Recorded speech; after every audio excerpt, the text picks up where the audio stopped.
ambient noise, yeah. So now you're grabbing some BandLab clips. Yeah.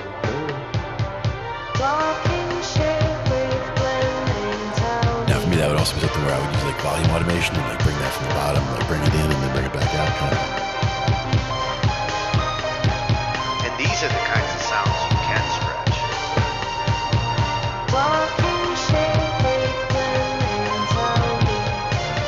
With this AI, like stretching it actually can be cool.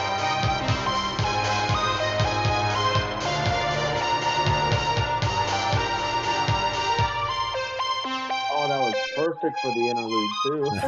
Ends it right in the right I spot. didn't even notice. 40. I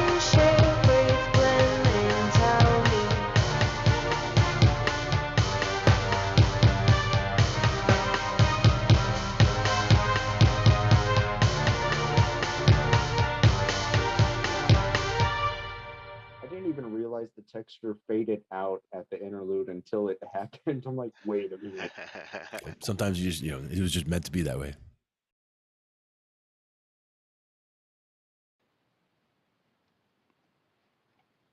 And welcome to Talkin' Shh.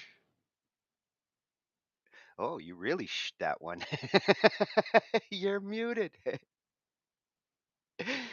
You took the I have a whole bag of right here. you took the shh literally. I did. I didn't even get my mic set up in a good position, so we'll get that all squared away. Well, hey, and we're also But everything else should be we're good. also going from our Talkin' Shh IT BandLab tonight. First That's time. right. Inaugural broadcast from over there. Woo, woo. Yeah, so if you guys aren't Excellent. following us over there, you can find us on Talkin' Shh IT at BandLab. That's right. Another good spot to get it. We got a bunch of stuff to talk about tonight, but I think a lot of it is in a similar vein, though, and a lot of it has to do with being able to hear what tones you're listening to. Very important. Whether it's intervals, whether it's individual tones, whether it's absolute pitch, whether it's relative pitch, there's a lot to it, and there's a lot of things that are, a lot of people think that you're either born with it or you're not. So we'll get into a little bit of that somewhere there. That's what got me going down the rabbit hole, was my curiosity on what it really is and whether it's something you can develop, which there's a lot of people who suggest that.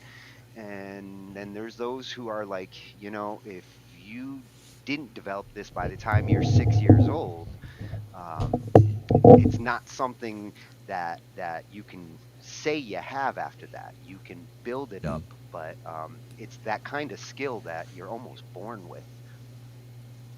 Yeah, there's a lot to it, and there are a lot of things. It's also important not to feel like hopeless if you don't think you have perfect pitch. You shouldn't feel hopeless about it. You can still try to train your pitch, and your relative pitch can help inform your absolute pitch as well. So there's a lot to it, and it's an important topic, and it's something that we're gonna get into a couple different things about for today. Yeah, absolute and pitch, and that is really important to recognize. Like, this is not something that's a necessity to make music, and those who feel like, oh, I don't have it, and therefore I can't be the musician that I want to be. No, this is what you can strive for to achieve. things to work on for sure. Yeah. And one of the things about having developed it early or not, like a lot of times, if people were even exposed to certain types of music at that critical age, that can be enough to like open some of those windows, so that if you do work at training your pitch later, you can develop it, even if you didn't think all your life you had it, just because it was kind of a latent ability where you got enough of a head start or enough of a window opening in the brain during that critical time when you were young, but you didn't necessarily follow through with it. Like that kind of thing can happen as well. Yeah, and one of the videos we'll be looking at, we'll talk about like, can you lose it over time? So Sure. that's going to be an interesting one, and that comes from our boy Rick Beato. Like Nice. like I was saying earlier, when I was searching for all this content, especially over on YouTube, his name comes up over and over again, because Absolutely. not only is he an expert in it, but he's living it with his kid. His kid really is one of these rare. I mean, you look at the definition here, it's a very rare ability. So nobody should Hmm. feel like, you know, that. They're the only one left Yeah, out. yeah, yeah. Yeah. You're 0.01% of the public if you have this. Hmm. Nice. And and 1 in 10,000. and also how they describe it. It's not just about identifying, but being able to recreate the notes on the fly. Hmm. It's that ability to actually recognize the exact note you're hearing. Yep. The exact frequency.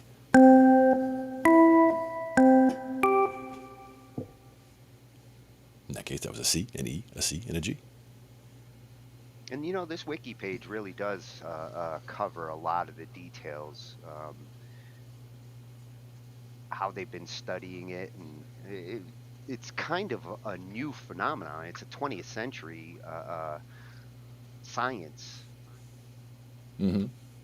Yeah, being able to actually get into the data of the whole thing for sure is much more common, much more recent. There's always been, there've been people who have the ability in the past, of course, but it's more of a, it's like there were musicians or non-musicians or composers or non-composers. I don't think it was necessarily looked at in the same way as we really focus on it See, now. and it's interesting that they go into linguistics and how certain tonal languages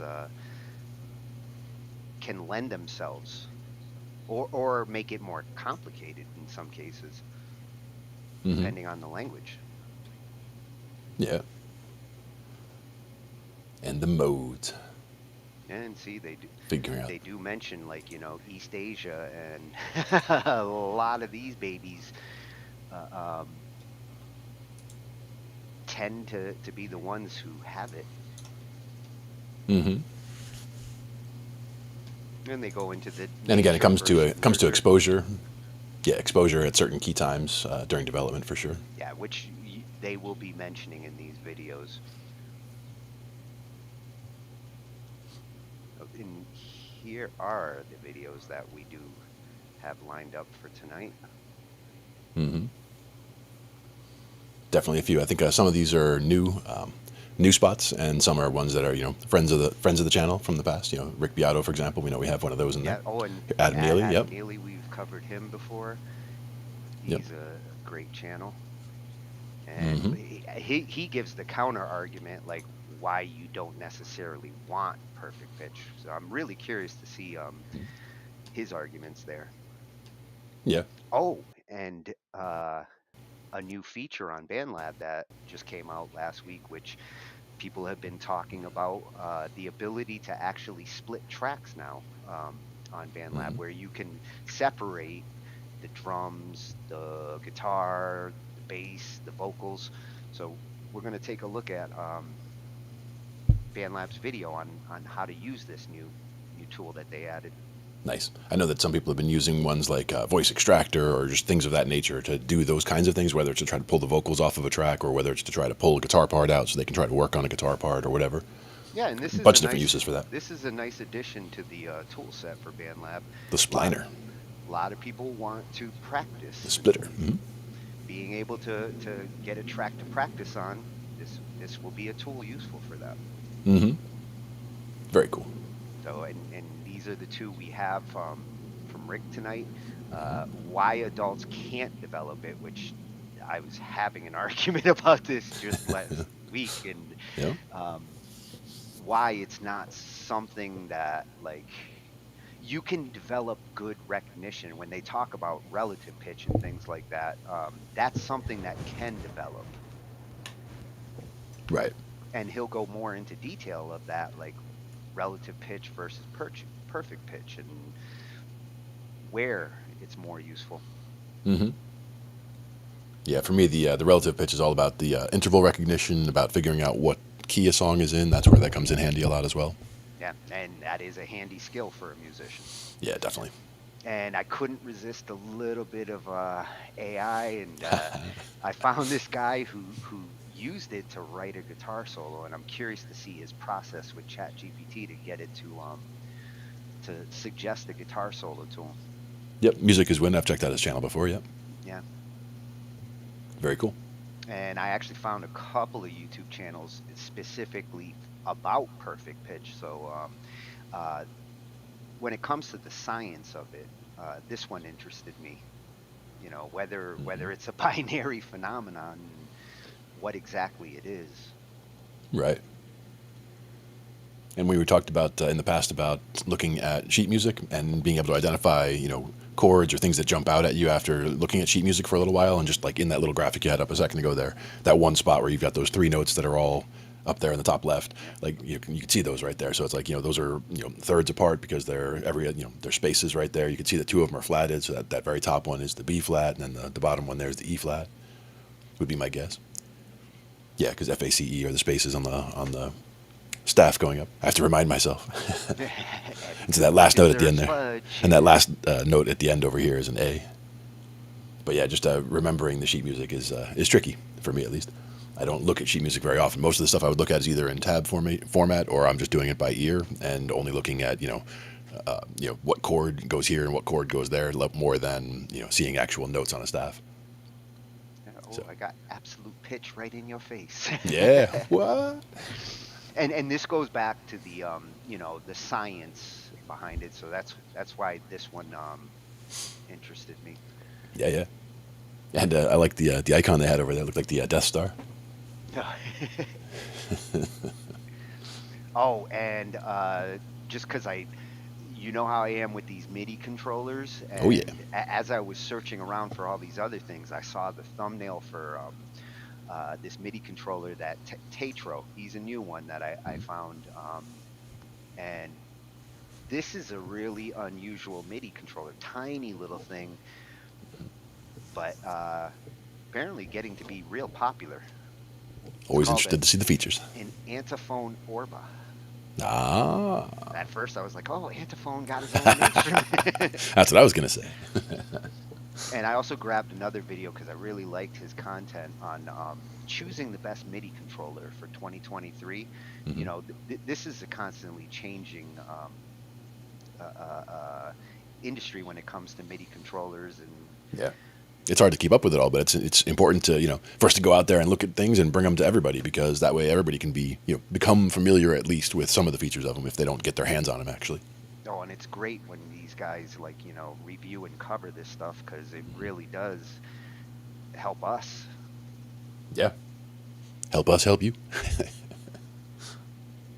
Excellent. And you have any idea which one you want to dive in on, or we have plenty to get into?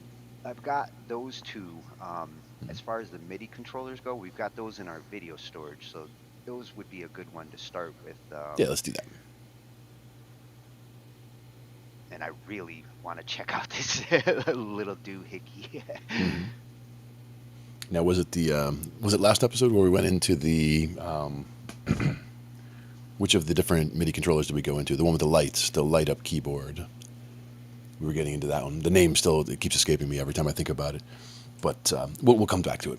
I'll have it when we get back in after the video.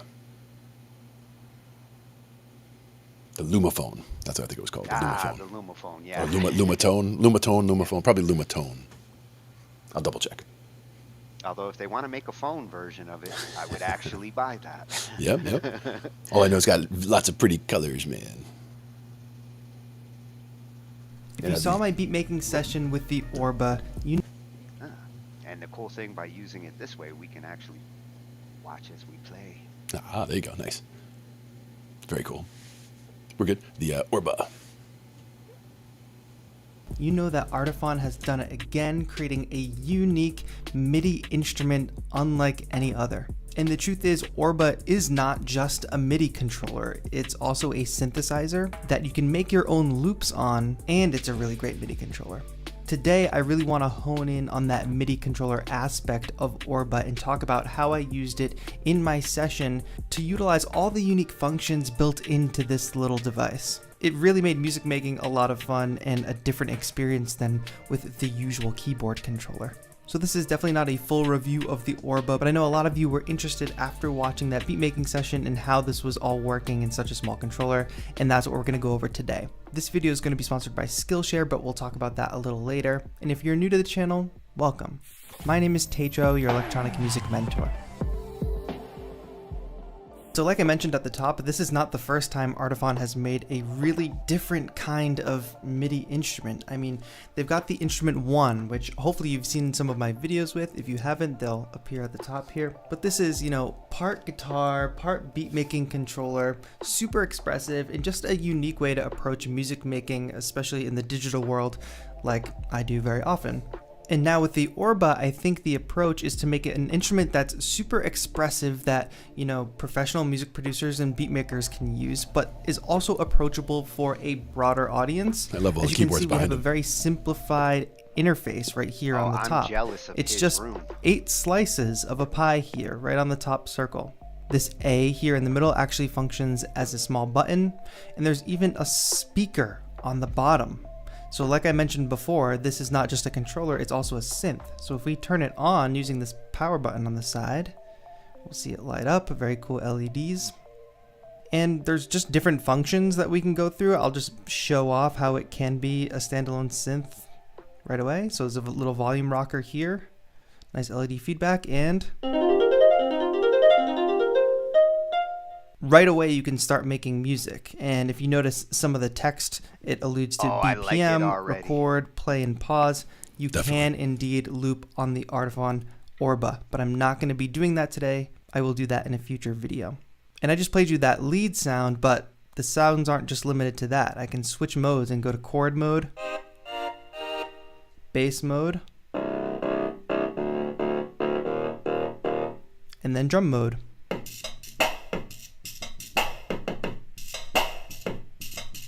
And you're just hearing that from my mic, but there is an 1/8" jack here for headphones, as well as a USB-C connector. But I'm actually not going to be using the USB-C connector today because if you can even see this right here next to the power button, there's a little Bluetooth icon because this is a Bluetooth MIDI controller as well. I'm going to go ahead and turn the volume all the way down on the Orba, and let me show you how we connect the Orba via Bluetooth to our computer. This is pretty much the same process for most Bluetooth controllers. So on Mac, we have something called Audio MIDI Setup. Within it, it's how you set up all your audio, MIDI, etc. But for what we need to do, we need to go to Window, Show MIDI Studio. You know, this was very confusing to do at first, so I hope this can help some people. And then there's a little Bluetooth icon here. You can see this is a little bit of a mess of an interface too. I don't really know what they're thinking here. And right away, the Orba's on, and it's showing up in my list of instruments. I can just click connect, and now we're connected. So if I open Ableton Live, if I've got a track armed, which I do, let's switch over to lead mode. So those modes that I explained to you before with the synthesizer, drum, bass, chord, and lead, those actually apply to using it as a MIDI instrument as well.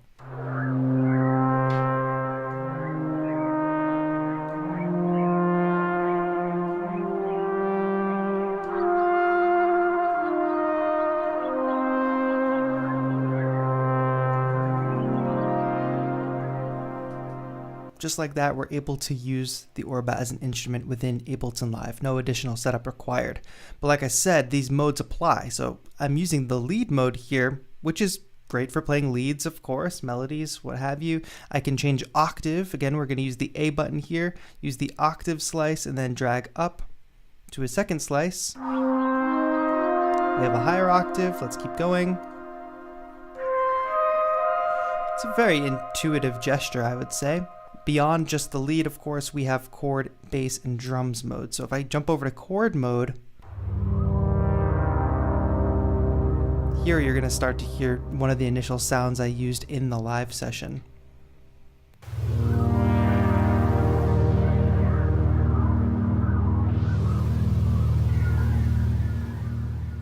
And there we have one of the most amazing expressive features of the Orba, which is that tilting it can actually activate a type of filter or the modulation on an instrument, and you can get another level of expressiveness.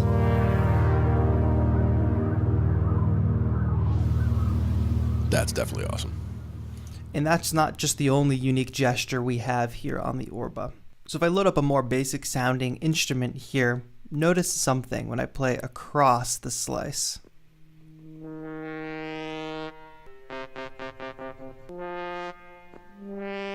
I can drag across that slice and here it's affecting the filter of the instrument, the cutoff frequency.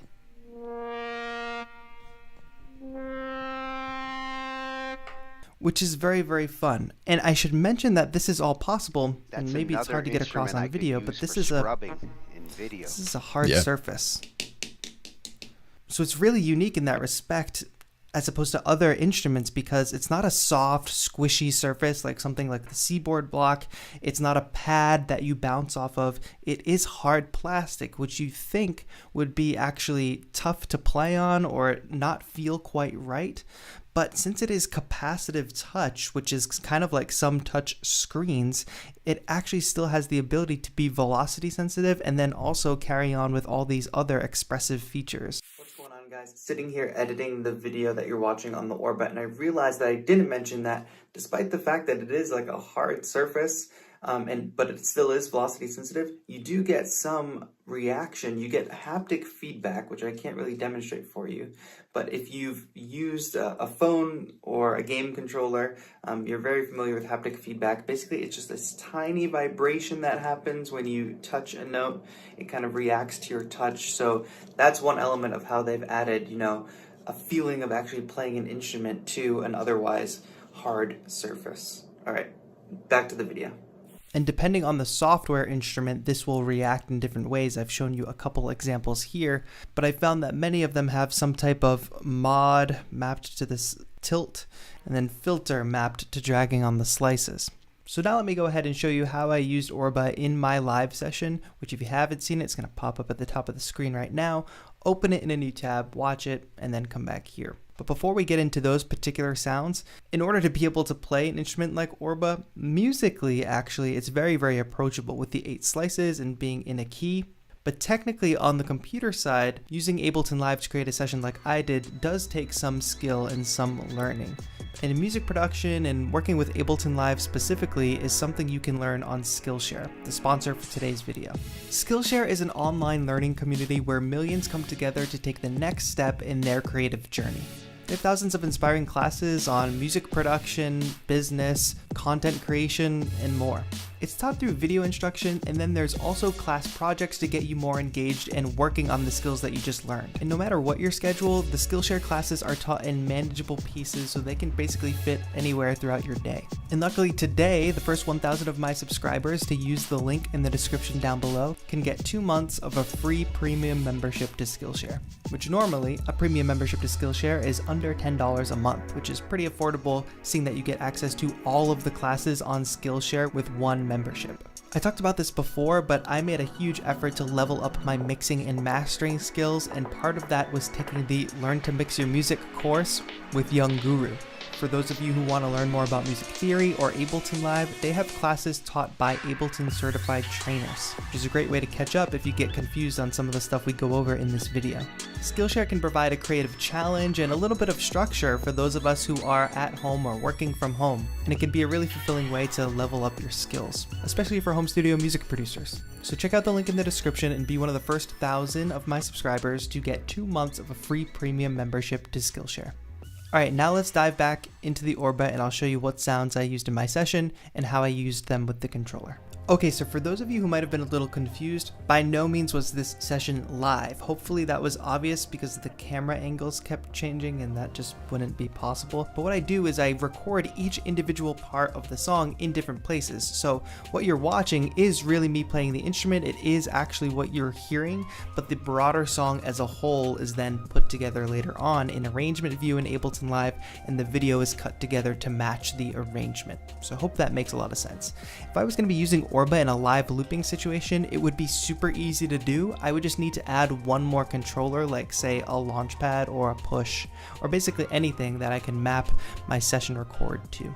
But now let's dig into the sounds of the project. So the first sound, I'm using the chord mode on Orba. This is a very rich sound. This is actually a Native Instruments sound from the Lo-Fi Glow sound pack, and it's called Blackbirds. The reason I chose this sound, not only is it a really cool synth pad sound, but I also really like being able to adjust this filter as I demonstrated before with the Orba. And I also like that it's mixed with this bird sound, which went really well with the ocean background. It almost sounds like seagulls.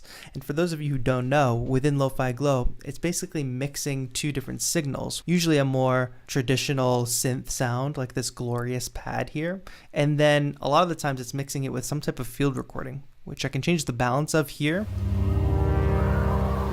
That's all the birds of a feather sound. And this is all the synth pad sound.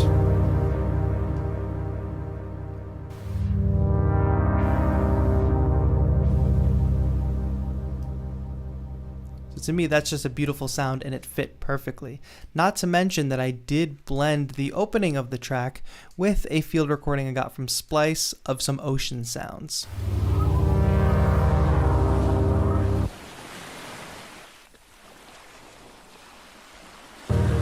Which of course matched the setting really well. And what's really nice about Orba is, yes, it's in 8 slices, and yes, it's in key, especially when you're playing a melody that's useful, but when you're playing chords, that's even more useful because I can play a proper chord progression within my key.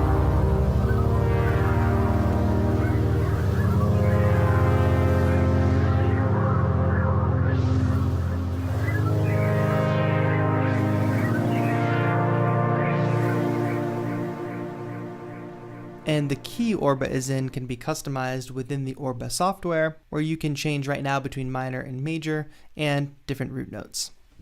The next sound you heard in the session was the drums. So of course for this, I moved over to drum mode. Hold A, go to drums. I've got my kick, snare, some sounds I probably didn't use. Oh, I think I used them. Vocal shout.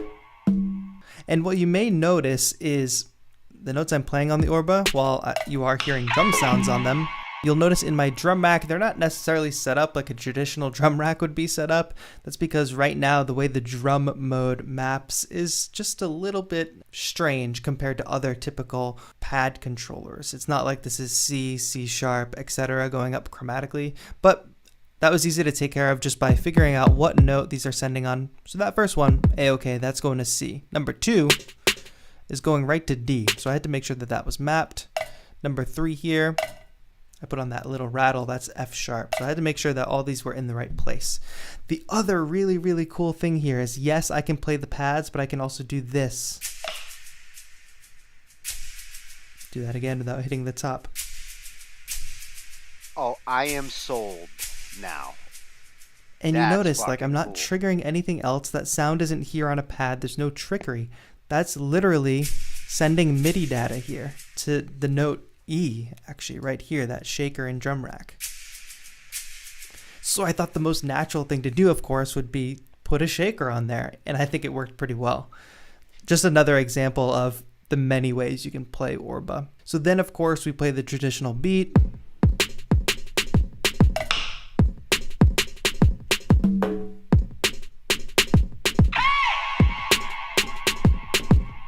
And that's pretty straightforward.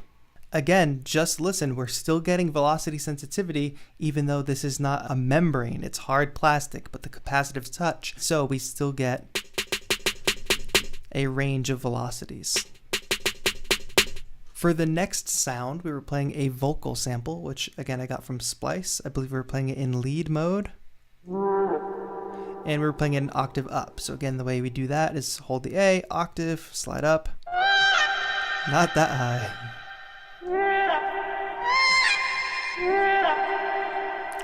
Oh, that's right. We're playing, I believe, 2 octaves or an octave down. Yes.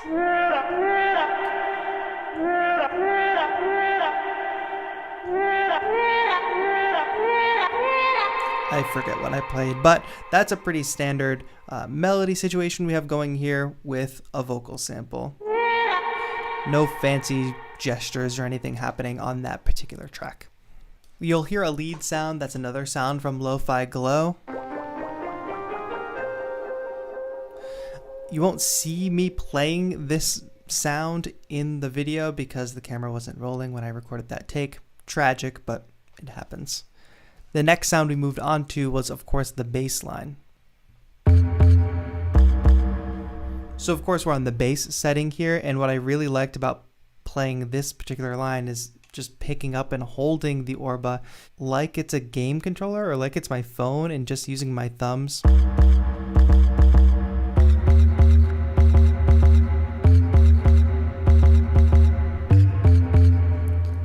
And that bass sound, I guess I used a lot of lo-fi glow sounds in this. They were just fitting for the setting. It is called Plucked Poly.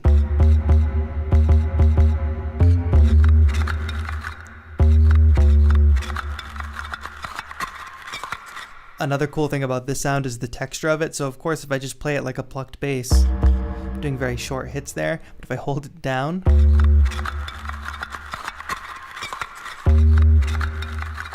getting that really cool plastic plant pot sound.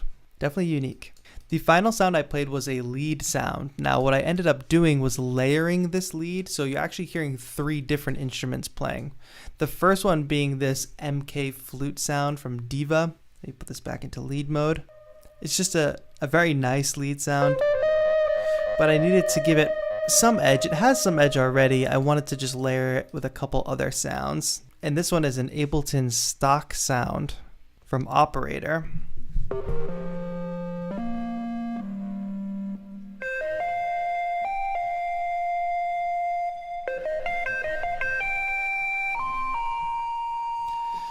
Here we're seeing another really cool way to play Orba. So you don't just get individual notes like a piano keyboard. Well, you do get individual notes like a piano keyboard, but unique to the Orba and its capacitive touch is that I can literally just slide between notes, which led to one of the peak moments of that synth solo in that I was just... I mean, it's really just like a dream. I mean, it literally sounds like I'm falling asleep. And it's absolutely unique to Orba being able to play like that. The final synth sound that's layered in there with the lead is BT Jupiter Fusion Brass by Diva, the Diva again. It's a UAG preset. We hear that I get that nice vibrato.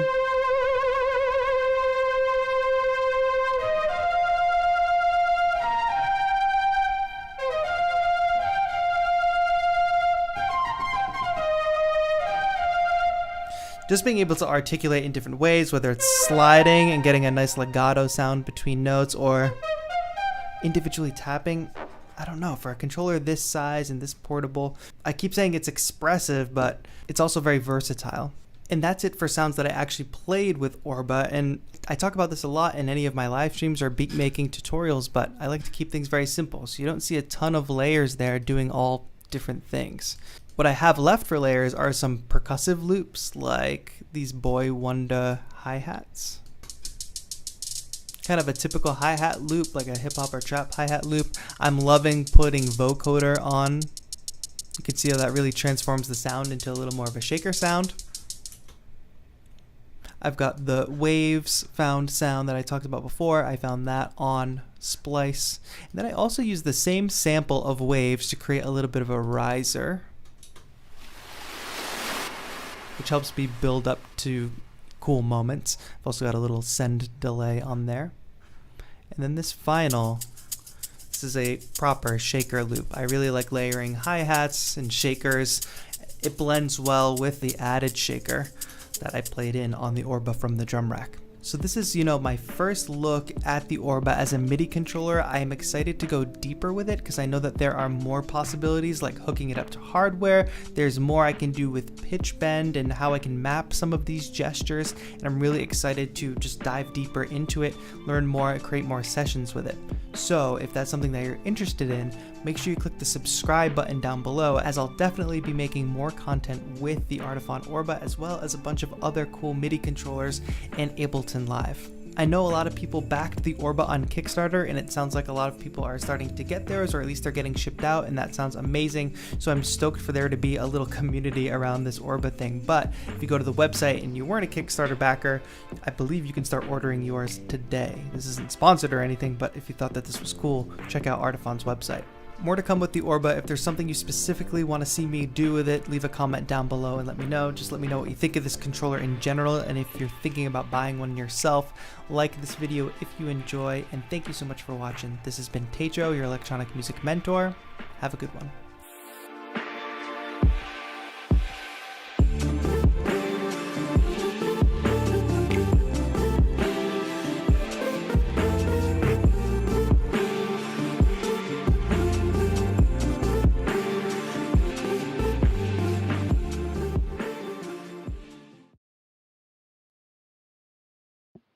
Oh, I like that.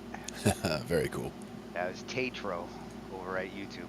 Mm-hmm. Digging his like review style. He showed me everything I wanted to see there. When he started shaking it, oh. Yeah. That was kind of the end of it. Like, oh yeah. My one thought was, is it gonna shake accidentally at some point? Like, you know, you're trying to do something else and you get a shook out of it. You know, probably not, but you know, it's got the it's probably got impact sensors for what it's doing, you know, with each of those. But very cool, especially how expressive, as he said, that it can be just from, you know, without it being like a squishy touchpad on the top, being an actual hard shell, but being able to still detect whether you're tapping it or whether you're, you know, thwacking it. Oh, and so small, man. I wish I Yeah. had one of those like back in my high school days. I would have been sitting there playing with that in class. Oh man, you custom program, like you get custom program sounds in there, and you turn it into a you know, you get the sound effects in there where you get, you know, the laughter and, you know, the high scream or whatever, like all the different sound effects. You could be a real prankster or something like that. Yeah, and we're not. This is not expensive. I mean, 150 bucks. It's almost not even a thought for me. It's right in the sweet spot for price. As you said, so good that it's so small, and the only downside being so small is easy to misplace. If you know, obviously you just put it in your pocket, so you shouldn't be able to lose it. You pop it in your pocket, and it's, you know, valuable, so you're not going to lose it or forget it somewhere. So you just pop it in your pocket. But yes, and I like the way they kind of take the approach of like you can quickly like change to different banks of use here. Like this is really slick. Very intuitive design in terms of like when he was switching from, you know, chords to bass to lead to whatever, like, you know, being able to just, you know, oh, mode this, mode that, mode this, and just very cool. Plus, I can't believe it, but I actually like its Bluetooth connectivity. Normally, Bluetooth is not like something that like I'm shooting for in music making because it's a little bit slower. Yeah. But I mean, you could really just sit outside and jam with your phone in this. Yeah. Well, one thing that we've mentioned also with is that MIDI data is quite small as far as the data burst itself. So you can send, you know, a lot of MIDI data if you need to quite quickly. Although this isn't sending a lot of data because there's, you know, so few buttons that you're actually hitting at any given time. There are a lot of things you can do. Again, I love the rotating it to get the expression or the filter on it like that. I would have a lot of fun with that. The shaker part, definitely just, you know, the fact that there's a looper built in, like that was the other part that they didn't get into there. But if there's a looper built in, imagine starting the looper, you got that shaker built in already. So you just, you know, step one, you know, shake a, and get that into a loop, and then boom, you're rolling in whatever you're doing. Yeah. Throw the drum layer in, you can throw some kicks in and just go. That's Artiphon. Sorry, Antiphone. It was close. Yeah, and when I saw the font, I had to do a double take also because it certainly looked like it in the font that we looked at before. I'm so used to seeing Antiphone, like I think my eyes just saw an N. Oh, they auto-corrected, yeah. It happens though, and yes, very versatile controller, very cool. Not sponsored, but you know, hey, send us one, and we'll check it out, and you know, we would be happy to let you guys know. Yeah, and as far as like intuitive MIDI controllers go, this is out of the box. I mean, this is a different approach. It's going to lead to different musical styles when you play with it.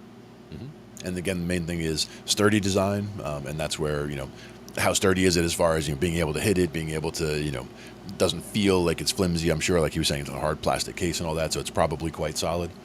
Well, it practically looks like a hockey puck. I'd like to see if like hockey players could slap shot it. Flip it upside down and you send it on down. Yes. Very cool.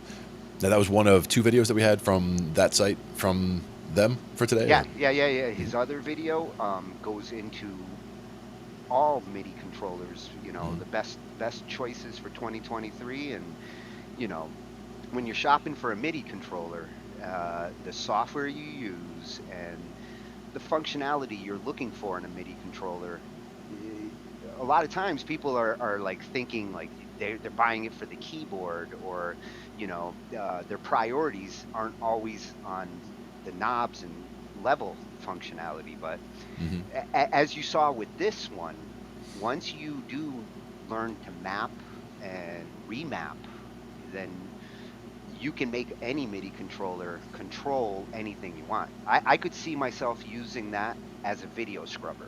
Yeah, it would be perfect for that, for sure. Yeah. And if I was to buy a video scrubber knob, it would cost me about $100 just for that, and it wouldn't give me all the synth and music functionality. So I'd spend the extra money. Yeah. Agreed. And again, just everything compact, and I love everything about it in terms of being simple. It's not overly complicated where it's gonna, have problems. Okay, settle down now. Settle down. We got somebody going nuts in chat. Woman beater. What? Not surprised with a name like that. Okay, you're blocked. Oh, settle down, babas. And after I block you, I will make sure to report you.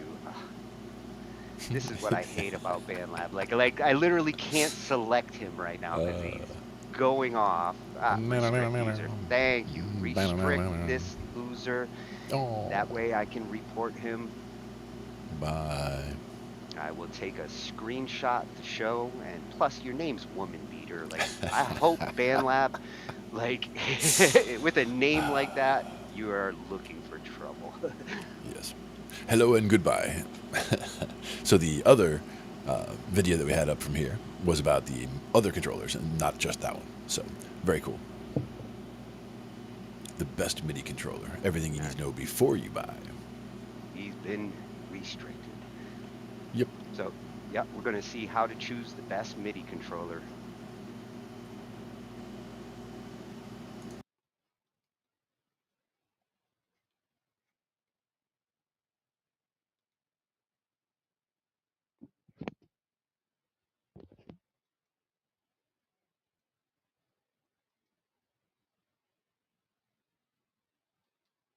What is going on, everybody? My name is Tatro, and today we're going to talk about one of my favorite subjects.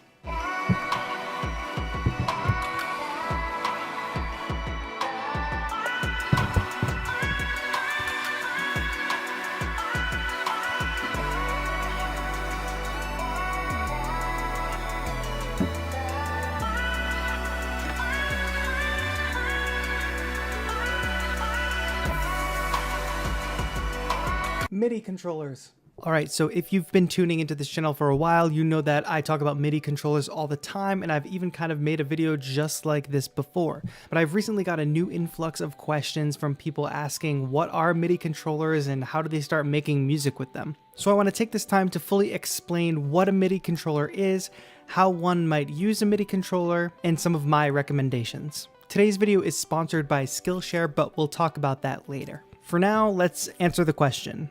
What is a MIDI controller? So MIDI controllers come in all shapes and sizes, some of them even change shapes. And at a very basic level, they allow you to control software on a computer or a phone or a tablet, as well as a hardware synthesizer. And there are a few different ways MIDI controllers control software or hardware synthesizers. One we can recognize right away. A lot of them have keys like a piano. So you can send note messages to your hardware or your software. But for most controllers, you're not just sending the note message. You're not just telling the hardware or software what note to play. You're also sending a velocity message. That sounds pretty fancy, but it's just a fancy way of saying the sound changes depending on how hard or soft you hit the key. So for a basic keyboard controller, you're able to play music by playing notes on a keyboard, and you're able to add dynamics just like you would with a piano by playing soft or hard. And it's really important to note here that if you're hoping to buy one of these keyboards and just pull it out of the box and start making music, you can't. They don't make sound, not unless they are connected to software or synthesizer hardware. This is the main thing people just starting out get confused about. MIDI controllers control software and hardware. The sound comes from the software on the computer or the phone or the tablet or it comes from the hardware, like a synthesizer like this, the Microfreak. Now, not all synthesizers have nice keyboards like this, the Microfreak does. So I wouldn't really need a controller to play this, because I could just put my fingers on the keys of the Microfreak. Some hardware looks like this. This is a groove box called the Model Cycles. We'll talk a little bit more about groove boxes later in the video. But if you notice, this doesn't have any keys. However, it does have a MIDI import, which means I could connect a groove box like the Model Cycles to a keyboard controller like the Launch Key Mini that has a MIDI out jack on it. And now I can play this groove box with the keys from this launch key. Sound comes from the groove box because this is where the synth is. This, just the controller that I can use to play with a keyboard that I'm familiar with, that a lot of musicians are familiar with. Now, I talked about being able to play notes like with a keyboard or a piano, but that's not all you can do with MIDI controllers. MIDI controllers can also control different parameters inside software or even on hardware. I have faders on this, the Launch Control XL, and I have knobs here. Obviously, I'm not playing notes with these. These are controlling parameters within my software. I can adjust the volume like a regular volume mixer would, pan and sends. I can even custom map these controllers. So far we've seen keyboard controllers, we've seen controllers with knobs and faders. We also have controllers that have pads on them. So this 4x4 grid is something you'll see a lot on different types of controllers, made most famous by the MPC probably. These are used a lot for finger drumming. This Sensomorph here also has different overlays, meaning I can just swap out the overlay as needed. So here's a drum pad overlay. Some controllers, like the very famous here, Akai MPK Mini, have both pads and keys. So we've got 8 pads at the top, keys at the bottom, as well as some knobs. So remember, all of these things used to control software or hardware. We can map these knobs to different things inside of our DAW, like volume or effects. We can play our instruments with the keys, and we can play drums and instruments with the pads. But this begs the question, what software should you use? That's the question you have to answer before you're going to buy a MIDI controller. This is really, really important. And it really is a decision that you have to make based on your tastes. I advise that you check out some of your favorite producers, figure out what software they use to make the music that you like. I use Ableton Live. A lot of producers use Logic or FL Studio. Those seem to be the top 3 most popular DAWs, or digital audio workstations. Big fancy way of saying the music making software that goes on your computer.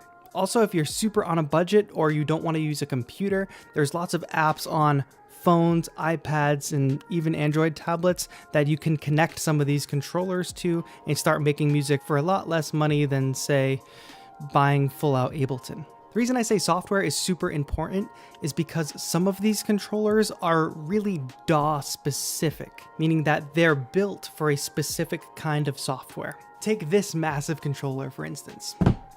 This is Ableton Push. Obviously, it was developed and created by Ableton, so it's basically only useful in Ableton Live. So many of the functions built right into it are for that DAW, for that software specifically. On the other hand, we have the Machina Mark III.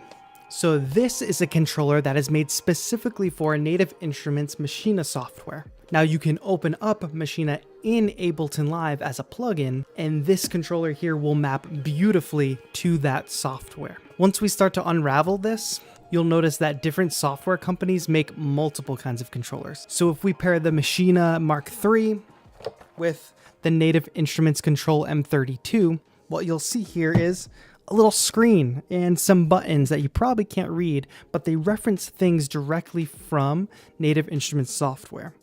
Not only that, but when you buy a controller that is made by a software company, they usually communicate really nicely. So for most of Native Instruments sound library and plugins, when you plug in these controllers, these knobs will automatically map to things that you need within the Native Instrument plugins. This is why knowing what software you're going to use is really important, because investing in a library of plugins and effects and sounds like native instruments can be pretty costly. So if you're going to do that, you're probably going to want to invest in a controller that works well with those software, and you can't get any better than the controller that's made by the software company. Arturia is another great example of this because they make some great sounds, great plugins, and they also make great controllers like the MIDI here. When you use Arturia's sounds and you bring them up as a plugin in your DAW software, these knobs and these pads automatically link up with those plugins in a really nice way. So you have controllers that work really nicely with software plugins. Think of plugins as software inside of software. The DAW is the big thing that everything lives inside. The plugins are within the DAW. But controllers like the MiniLab also have great DAW control on them. So as an Ableton user, the Arturia MiniLab also has some functions of launching session clips in Ableton Live, which is one of the main workflow functions that I use within that DAW, but it's very DAW specific. Another controller that does that really well is the Launchkey Mini, another really great Ableton Live controller because not only does it have keys and pads and knobs, it also has workflow functionality specific to Ableton Live. Right on the controller, we have capture MIDI buttons, we have stop, solo, mute, we have different functionalities for these pads that only make sense within Ableton Live software. So say you were an FL Studio user, my first recommendation to you would not be the Launchkey Mini Mark III, because there'd be so much text on here and so much functionality that wouldn't make sense to you in your DAW. Now, a lot of the controllers I've showed so far have been mini controllers, meaning the keys are kind of small. But let's do a quick side-by-side comparison.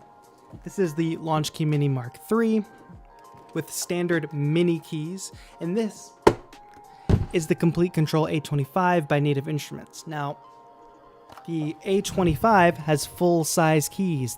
Both of these controllers, 25 keys, but you can see there's an obvious size difference here. These are going to be way closer to the size of a regular piano, and this is a little tighter. So if the size of the keys is important to you, you'll want to take note whether a controller has mini keys or full-size keys. There are also controllers out there with added layers of functionality you might not have thought of, like the Seaboard or most of the Roly products. They employ a type of MIDI called MPE, meaning multi-polyphonic expression.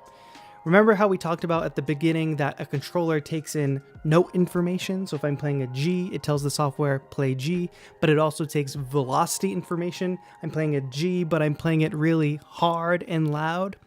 Well, there's another layer of expression with MPE enabled controllers like the Seaboard block, meaning that I can slide up and down these notes or slide up and down the keyboard, and I will get different sounds based on the complexity of the messages that this type of controller can send. The Sensel Morph also employs MPE on its controller. This is really useful for folks who are into film scoring or trying to get an acoustic sound, because if you play strings on an MPE-enabled controller, you can get really natural sounding vibrato or bends, things like that. Another MPE-enabled controller that looks pretty different than the rest of the controllers we've looked at today is the Artiphon Instrument 1.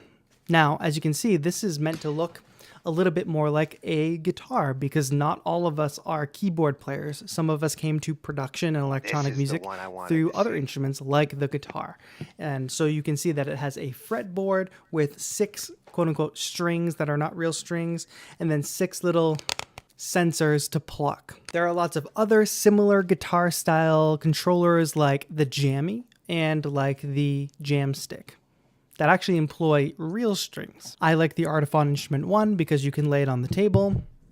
And now the frets, the boxes on the fretboard, are not just frets, they're drum pads that you can finger drum on. We'll talk about controllers that are a little more versatile and less DAW specific in my recommendations later. But before we get into recommendations, I want to talk to you about the sponsor for today's video, Skillshare. Skillshare is an online learning community for creatives where millions take the next step in their creative journey.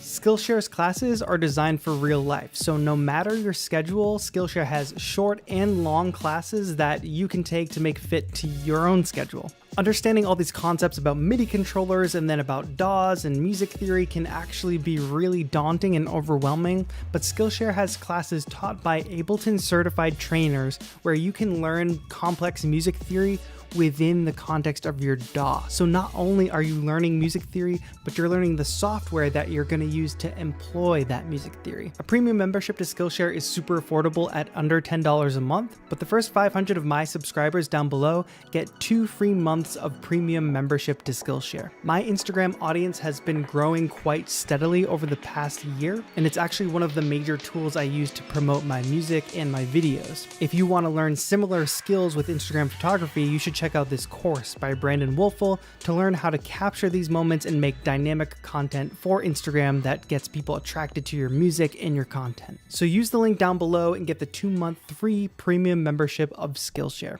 All right, so that's a ton of info I just threw at you, and you're probably still wondering, what controller should I get? So, considering that you've thought about what software you might be using, I have 3 solid options that I can recommend. Now, the first thing you're going to notice about the 3 controllers that I will show you is that they are all mini key controllers. This is because I'm assuming if you are a beginner, you're on a budget and you're not looking to spend a huge amount of money. One more thing you're going to notice about these 3 controllers, and it's one of the main reasons I picked them, is because they all feature pads, keys, and knobs. These are the 3 main things that I look for in a controller that I need a controller for. I'm either controlling effects with the knobs, launching clips, or finger drumming with the pads, and then obviously playing musical ideas with the keyboard. All 3 of these controllers have that.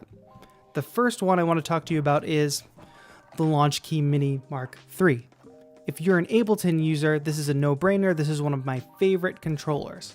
Why? Because it has so much functionality, workflow-wise, packed right in. Record and play buttons, capture MIDI, you can launch clips with these pads, you can finger drum on these pads can become a note grid, it even has a built-in arpeggiator. Not only that, but it has MIDI out, meaning I can control some hardware with this controller. That's something these 2 other recommendations do not have. But again, it is very Ableton specific. So if you're not an Ableton user specifically, pass this one. Recommendation number 2, the MiniLab Mark II. Where this MiniLab really rocks is the key bed. The key bed has just enough resistance that separates it from these 2 keyboards here, where it almost has, it's not quite weighted, but it has a more natural feel. If key bed is important to you, the MiniLab is the way to go. Also, as an Ableton user, there is a functionality to launch clips in here, but the workflow functionality is not so overbearing that other DAW users can't use it. Of course you can, because as I talked about earlier, the knobs and the pads sync up really well with Arturia's Analog Lab software, great plugins, great sounds. So that's something to think about there. But this one wins in terms of key bed. Now, this is a recommendation I make all the time, but this is the overall workhorse, goes with any software. You don't have to be locked into a specific kind of software to use it. The Akai MPK Mini. Why? Again, it's got keys, pads, knobs. It also has a built-in arpeggiator, pitch bend and mod joystick here, as well as sustain, which all 3 of them actually have. This seems pretty basic, and that's the reason why this is one of the top 3 recommended, because if you don't want to be locked into a software, if you're just learning, maybe you won't like a software. So say you get the launch key, you try Ableton and you hate it, you want to move on to FL Studio, well, you just bought the launch key and you're kind of stuck with it. Whereas here, if you use Ableton and you like it, great, you can still use this with Ableton. You try FL Studio, you like it, great, you can still use the Akai MPK Mini. Not that you can't use this controller with other DAWs, but it just doesn't make sense. The functionality on there, it's Ableton specific. Don't underestimate the pairing of controllers. So say you actually love Ableton Live, but you want big pads like on the Akai MPK Mini, unlike the small pads on the Launch Key Mini. What if you paired the Akai MPK Mini with a launch pad? Then you have workflow functionality, launch clips, record ideas, play musical ideas, control effects. Could go hand in hand. Of course, there's one freak of nature that we can't end this video without talking about. It's the Akai MPK Mini Play. Now I already have multiple videos on my thoughts on the Akai MPK Mini Play, but here's a MIDI controller that looks just like the Akai MPK Mini. Don't they look so similar? has a few less knobs because it actually has onboard sounds. Now, I've already published videos on my thoughts on these sounds, and the fact is that they're not great, but don't get swept up in the idea of a controller that has sounds built in, because there's no sequencer, there's no way to loop these sounds. Think of this when it's not plugged into a controller as a guitar. You pick up a guitar and you play it, you can't record your sound with the guitar itself, it just plays. So maybe if you want to practice some and then also have a controller on the side, KMPK Mini Play.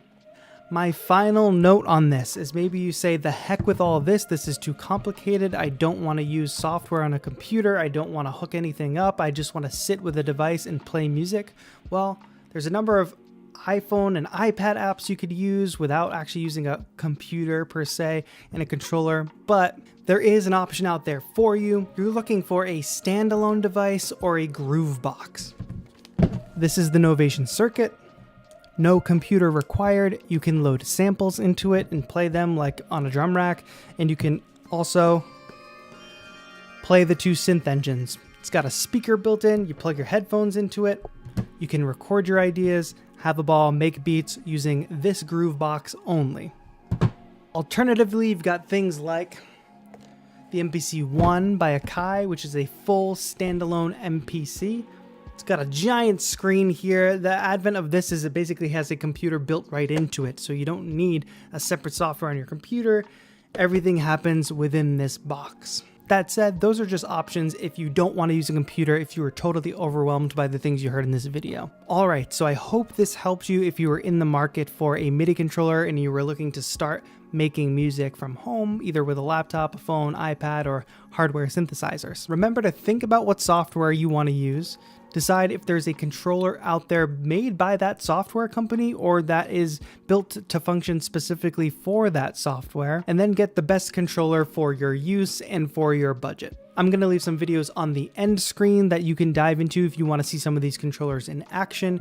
And if you just found my channel, make sure you subscribe for more live electronic music performances, tutorials, and content to make you a more productive producer. Link to my Patreon is down below if you'd like to support, and also get yourself 2 months free of Skillshare while you're down in the description. Thank you so much for watching. This has been Tatro. Have a good one.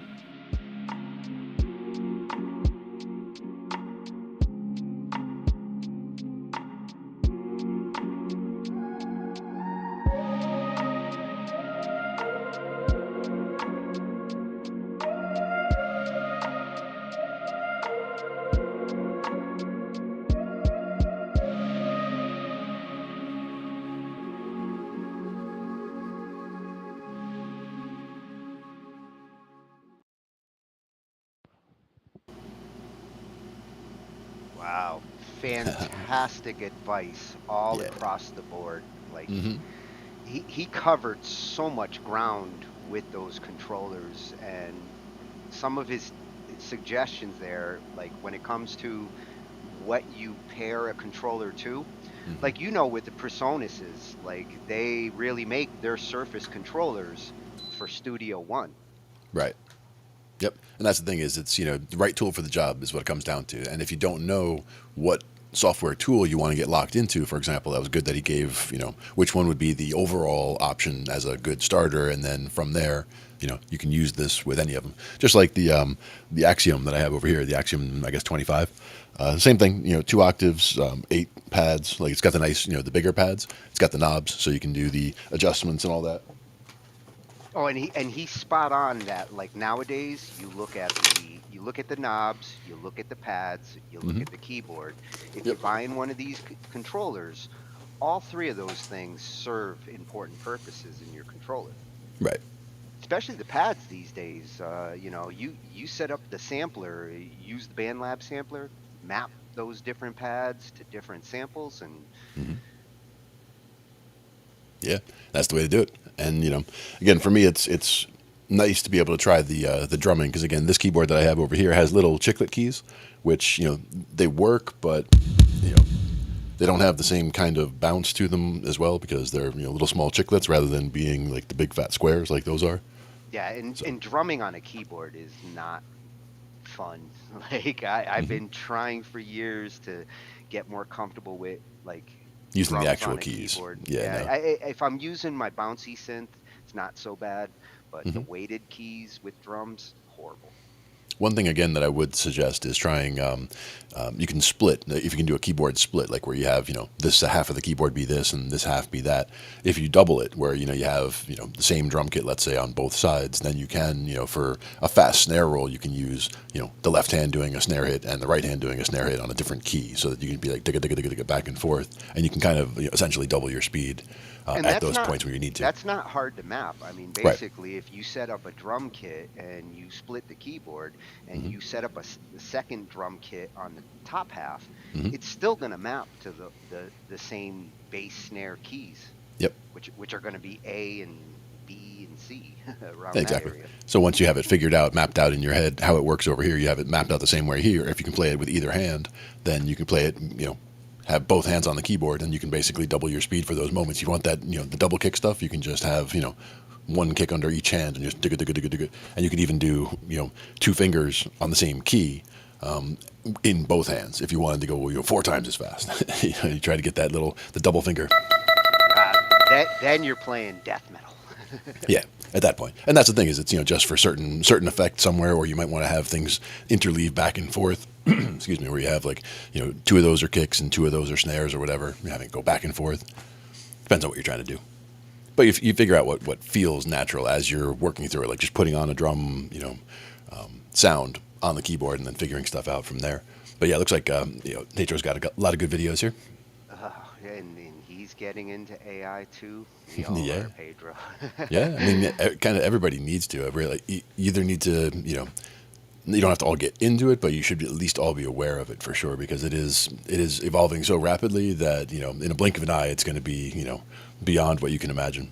No, and he's even covering like industry stuff too, like dealing with Spotify. I mean, this is an overall great music channel. Yeah, nice.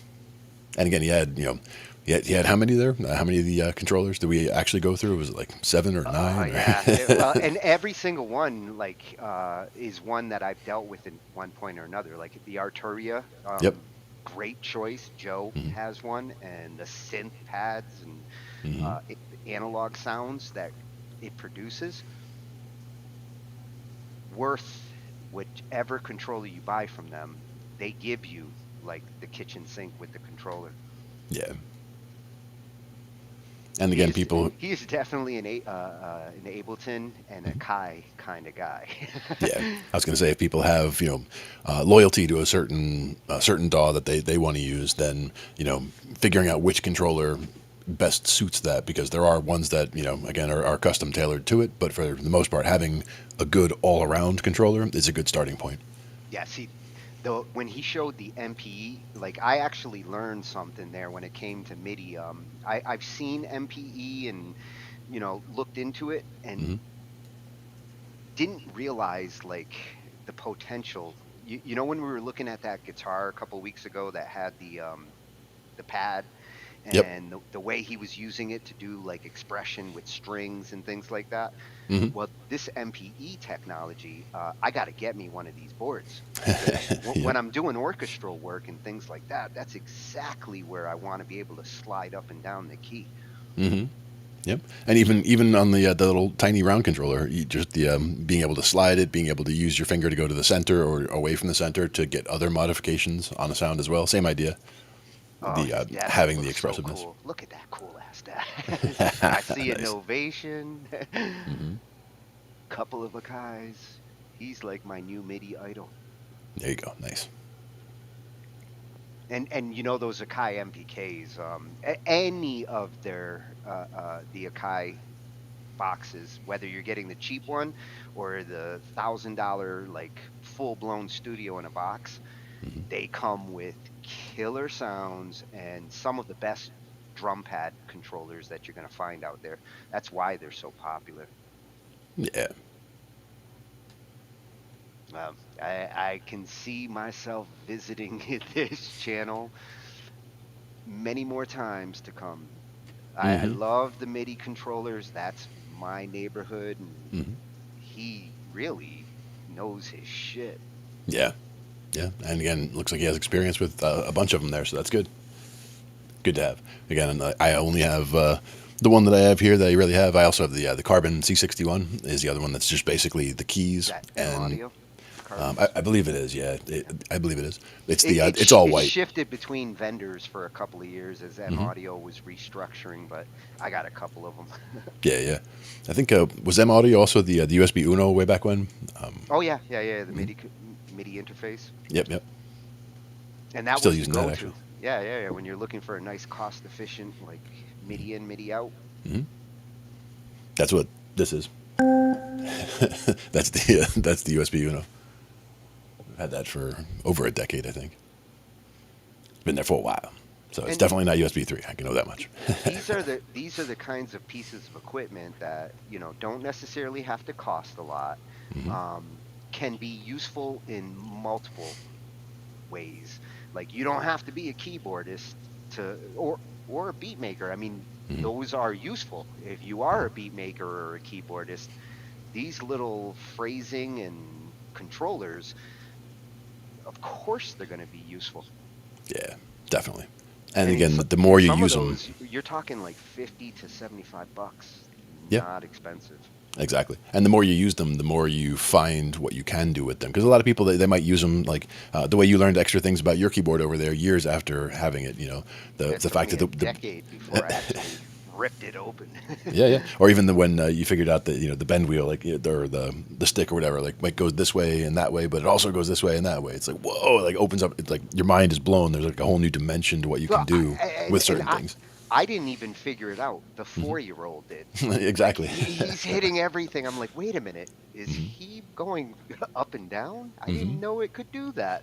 And it's not snapping off. Nice. 'Cause that's the other thing with a 4-year-old. You never know. Like they're not as gentle necessarily with what they're doing. He put that keyboard into a mode I'd never seen before, and I didn't Hmm. know how to get out of it. I was like, how the hell did he do this? And then he's like, "Ha! Now get me a cookie and I'll fix it." Little bit of blackmail going on there. But no, it's definitely cool to see kids getting inspired with the instruments as well. And a lot of good stuff in your house too. Like if you were to camera around or have the for the kid, like sitting there, if we were showing off the keyboards, like yeah, you got a lot of stuff in the in the place to be able to Oh, I you know I think at this point he's learning how to produce Roblox videos. nice. They grow up so fast. Yeah. Very cool. Oh, speaking of talented kids, Hmm. some of our absolute pitch discussion Hmm. Yep. has to do with Rick Beato's kid, who Yeah. is amazing. Like Hmm. I've been watching this kid's progression. Like you said, he started his channel, I think, basically with the fascination behind this skill of absolute pitch. Hmm. It's pretty crazy. I mean, I've seen snippets of a couple of these, and I think this is probably one of the ones that I saw parts of for sure. But Rick Beato's got tons of good videos as well. We're going to check out his page after we get through it. But Oh, he really is one of the king music resources. mhm. No matter what type of musician you are, Yeah, when you want to understand like how music affects the industry and people, hmm, he goes into everything. There's no topic I don't think he won't cover when it comes yeah, to music. yep, definitely a lot of And good stuff there. for our choices tonight, he describes perfect pitch versus relative pitch, and which are where they're more useful in their use. Hmm. But he also talks about why adults can't develop perfect pitch, why it is something that it's about the perfect storm of timing to develop. Oh, I see you over there. I could hide back over here. All depends on what view we have. There we go. That's I better. see it all. But yeah, Rick's definitely got some great stuff. And again, perfect pitch is a subject that I have heard him speak on a number of times. So it's something that he definitely has a lot of experience with there. And I believe that this is definitely some fun ones here. Well, and you hear different opposing views on what it is and how it works. He's one I trust, not just because he's experiencing it, in his real world, but his understanding of pitch recognition. When you see his musical lessons and he's analyzing songs, his level of understanding of those parts and the note patterns, he can hear something and just reproduce it on his guitar. Exactly. Yep. Which is what some of these who have this skill, basically they can. Sometimes I think it's tied to eidetic memory. Like you have somebody who not only has perfect pitch skill, which is like superhuman, but they also sometimes have eidetic memory and they remember everything they hear. Yeah, that's crazy. Like for me, it's figuring it out is one thing. Like hearing it go around and just after the first time it goes around, I can land that root note and figure out what that is. Oh, that's a G. Okay, boom, that's a G, and then I know it went here, here, and here. So I know, okay, it was a G, and we went from the 1 to the to the 3, flat 3 to the 4 to the 5. That's where the relative really exactly kicks in. And the bass player focus, where I do focus at the low end there. So I focus there first. So that's where I get my my insight as to what's going on is what I hear as the lowest notes, because it's usually the most isolated notes, and it's usually individual notes that low. Because if it's a chord down there, it's muddy and you can't tell what's going on. Yeah, and those of you who are upset that you don't have perfect pitch, embrace relative pitch, because that is something that we can all do. Yeah, absolutely. So get comfortable with that on any instrument, yeah, for sure, or your voice. Rick's going to explain the difference between the two, and I think it is good to understand. Yeah. Hi, everybody. I'm Rick Beato. Today's Everything Music is called Perfect Pitch versus Relative Pitch. Which is more important? There's arguments on both sides. I probably get asked this hundreds of times every week about why can't I develop perfect pitch, or people declaring that they can develop perfect pitch as an adult, or having perfect pitch is a nightmare if you have it because of things that are out of tune, it bothers you. People saying that relative pitch is just as important, it's more important than perfect pitch, and they give the reasons why. Well, we're going to talk about these and try and figure out if there's actually an answer to this. So let's first define what these are. Perfect pitch is the ability to identify or recreate a given musical tone without the benefit of a reference tone. Okay, what does that mean? Ba is the note G. Now, how do I know that? Well, I'm just guessing because it sounds like a G to me in my head. Now, I'm not really sure if it is, but I think it's probably pretty close. But I don't have perfect pitch. I have relative pitch. Relative pitch is the ability to identify a given musical note by comparing it to a reference note. Well, if I know that this ba is a G, ba is a C, because I know that is a perfect fifth interval descending. So I have my reference tone, my G, which I'm not even sure is a G. I have a pretty good idea it is, but it doesn't really matter. That's what relative pitch is about. It doesn't matter if it's a perfectly in tune G. It doesn't matter if it's an A flat. I know that ba to ba is a perfect fifth interval. That is relative pitch. Okay, let's take a look at a list of people with perfect pitch and without it, or with relative pitch. In our perfect pitch column, it's generally agreed upon that Bach had perfect pitch, Beethoven had to have had perfect pitch, Mozart definitely had perfect pitch, Keith Jarrett, for sure, Oscar Peterson, yes, Yo-Yo Ma, yes, and Glenn Gould, yes. So we have composers and we have performers that have perfect pitch, some of which we know for sure that's been demonstrated, but we can safely say that Beethoven and Mozart did, and I'm positive Bach did. Now, we didn't necessarily have a standard pitch definition of what A 440 was. It wasn't, A might have been a whole step lower back during Beethoven's time or during Bach's time. But whatever the pitch reference was, these people were able to recognize particular frequencies and what notes they were. Relative pitch. Brahms was known to not having had perfect pitch. Wagner did not have perfect pitch. Stravinsky did not have perfect pitch. Bernstein did not have perfect pitch. Ravel did not have perfect pitch. It's pretty well known that Charlie Parker nor John Coltrane had perfect pitch. These are all pretty much in the same league of being the most famous composers and performers of all time. So on that measure, is there really any difference? Well, let's dig into it a little further. What are the benefits of each? In this first demonstration, I have a normally tuned piano in A440 concert tuning, and then I have it on a different channel with it a quarter step sharp. And I'm going to bring Dylan in and see if he can tell the difference. Okay, for this next section, I'm going to bring in Dylan, the resident expert on perfect pitch, to demonstrate perfect pitch and relative pitch. Okay, Dylan, I'm going to play some notes for you. Tell me what they are. E, B, F, A, F sharp. I'm going to play a chord for you. Is this a major or minor chord? Major. What major is it? C major. Okay, now I'm going to detune the piano.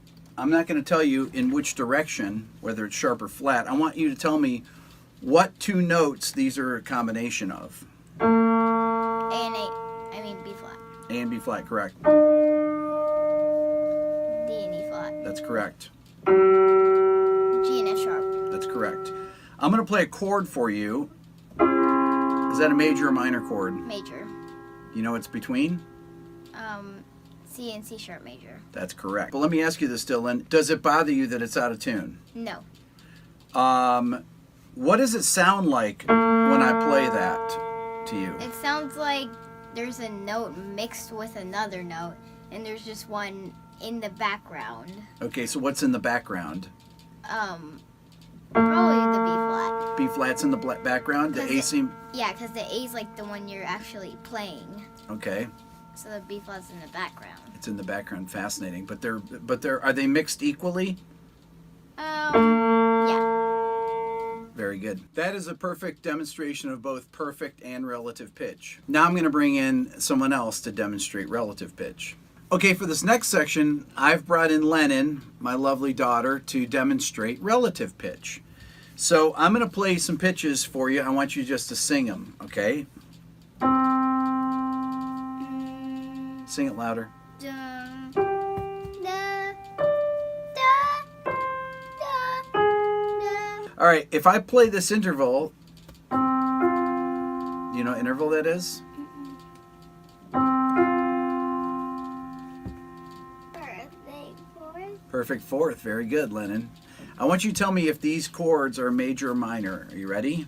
Now you don't play the piano, right? You can't even tell even if you looked at it, right?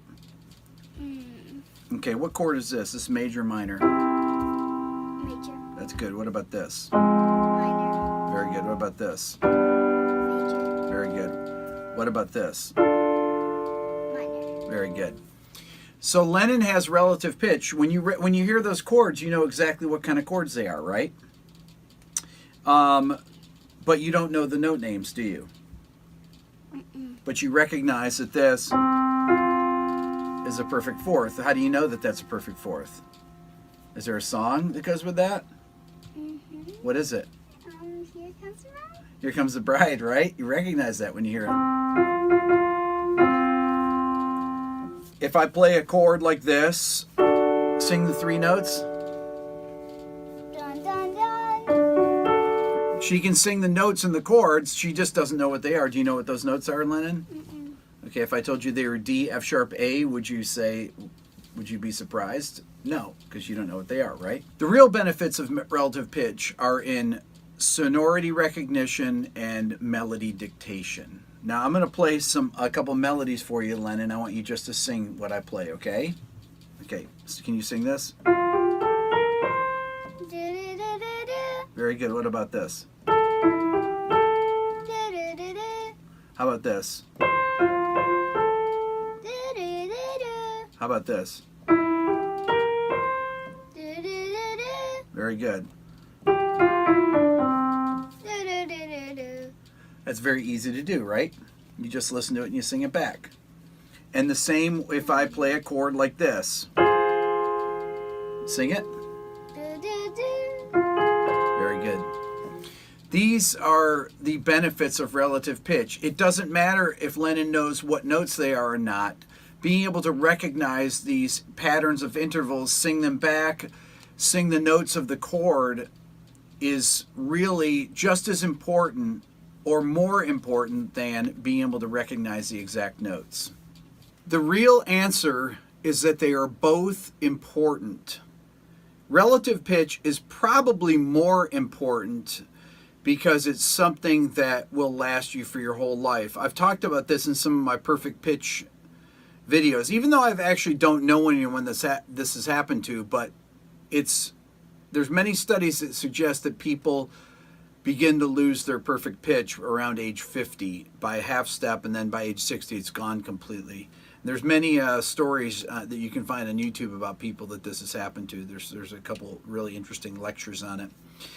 But for Dylan, for him to be able to recognize sonorities as major and minor and transpose things like that, he needs to have relative pitch. It's just as important for him to have relative pitch as it is to have perfect pitch. As a matter of fact, when I do really complex chords for him, in one of the videos I did with Dylan, I played that chord and then I played that chord.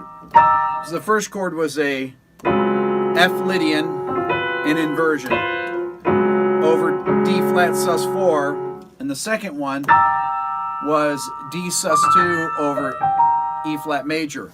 Now, the reason he's able to do it so quickly is that when I play the first chord, he hears that and he recognizes that there's an F Lydian chord here in inversion, second inversion, and he recognizes the D flat sus4 chord there.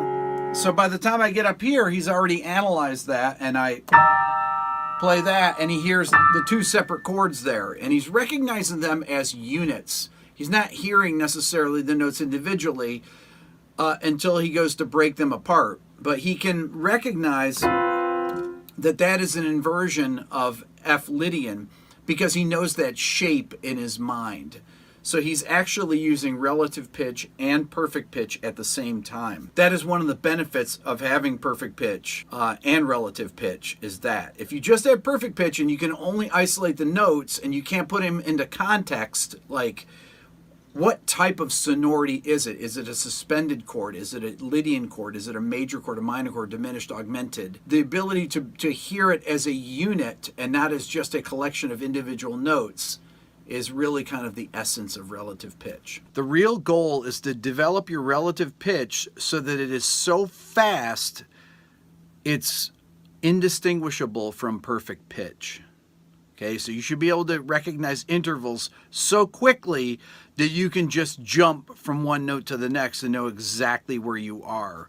That is kind of the ultimate goal and the essence of having perfect relative pitch, if you want to call it that. I know plenty of people that have developed their relative pitch to such a high level that it is literally indistinguishable from perfect pitch. Most people think that I have perfect pitch because my relative pitch is so good that they can't imagine that I don't. In addition to the fact that I have great pitch memory too, so it makes it seem even more like when I sing the G and it's perfectly in tune, it makes it even seem like I have perfect pitch even more. So if you have great pitch memory and you're able to do intervals, then it's almost like having perfect pitch, and that's what you should strive for. That's all for now. Please subscribe here on my Everything Music YouTube channel. And if you're interested in the Beato book, you can write me at rickbeato1@gmail.com. Thanks for watching. Oh, I am interested in the Beato book. Oh yeah. Lots of, I mean, again, amazing with being able to identify those ridiculous chords. Like, as soon as you played those chords, if someone played those and like that whole big mess of a chord and said identify that, Yeah, my first thought, what an asshole. He's testing the hell out of Dylan with that F Lydian. And you know, over a D sus4. He mentioned that, like, what is the chord superiority? Like right at Sonority, the end. yeah. He mentions that, and it kind of clicked with me. Like when you're listening to the chords, and whether you hear that bright major chord or that dark minor chord, or you hear some unusual diminished augmented F-Lydian crazy chord. Well, the other question is also, being able to tell if somebody's bending or not. Like on this one, it's very hard to do. Like I can't hold the bend wheel in like a mid spot, but like holding it just a little bit sharp instead of all the way sharp. Having it in between where it's C half sharp or halfway between C and C sharp. That's where like them being able to pick it up with absolute pitch. Like I might be able to tell it sounds a little flat, but I couldn't tell you what note it is. But I'd be able to find it on a guitar or a keyboard within moments. Essentially, if I heard a song coming on and it was for me to jump in, like you can hear. I like to listen first at least to one go round to hear what the chord structure is, because it's usually a pretty quick go round anyway. For the structure, or you get a good idea of what kind of a structure it's going to be. If it's a 12-bar blues or whatever, you can figure out the structure or what's happening, and then go from there. But then you can just kind of jump right in and go. Yeah, I really like how when he was testing Dylan early on and asking him like, what does it sound like to you, and recognizing the two tones as they're overlapping, the A and the B. And the fact that the one that sounded stronger was the one, that was the primary tone essentially. And, the fact that it was a little sharp, then that's the second tone he heard was what it was sharp towards, but it was in the background because it wasn't dominating the overall sound, which was closer to the first tone. That really is the stress test, the litmus test when you're trying to establish, does this person have perfect pitch? Being able to identify slightly detuned like that, yes, it's a superpower. Yeah, for me, what happens is I tend to be the picky guy at practice, where like if I hear somebody's guitar's out of tune, and it's just like I will almost immediately want to have them tuned, just because nothing else sounds good if something's out of tune in there, and it's usually just one of the guitar strings or whatever just happens to be out a little bit. Yeah, and that's where you would get the detuning. Like as far as instruments go, that's where you see it the most. Yeah, and it depends on how how hard you're hitting and a singer who can't get the pitch right. Yeah. In this case, it's it's usually ends up being a guitar thing, and I hear it in a chord, and I'll just like grab the tuner off the neck of my guitar or my bass and like hand it over, like start handing it to the guitar player, and they'll be like they'll take the hint and figure it out. And it's funny because I used to let a lot of that slide in the early days of making music, but now like I do hear when things are out of pitch a lot more. Like I've actually gotten worse as I get older when it comes to tolerating bad pitch. Yeah, for me, like a keyboard is one thing where it's very fortunate that you almost never have to worry about something being in tune if you have a regular keyboard. A piano is another story. A piano can go out. I've actually tuned the piano before. It's not really a big deal. It's just like tuning a bass or a guitar, but instead of the tuner being an actual peg that you just turn, there's an actual tuning hammer that you need. It looks like a wrench or a 90-degree socket wrench essentially. But it's a fixed thing, and you use that to just tune the strings. But in a piano, the highest notes have 3 strings each, and at the very very high end, it might even be 4 strings. But then as you get lower in the piano, they only have 3, and then over here they only have 2, and then you get to the very bottom, they only have 1 when you get to the big thick ones. Yeah. So if you have something that's going out of tune and it's down low on the piano, the note definitely is going to sound off. But once it's 2 or more strings, then you'll definitely hear it. Especially when it's 3 strings, like you'd like take the hammer and just kind of individually hit each of the strings. Like 2 of them are perfect, boom, boom, boom, and like that third one is definitely not right. And you're like, oh, okay, and you can just bring that right back where it needs to. That's what my old piano was starting to sound like after 10 years sitting in the dining room, not getting played, and became a honky-tonk piano. Yeah, the thing was eventually it was always just like at first it was just the one note that would bother me.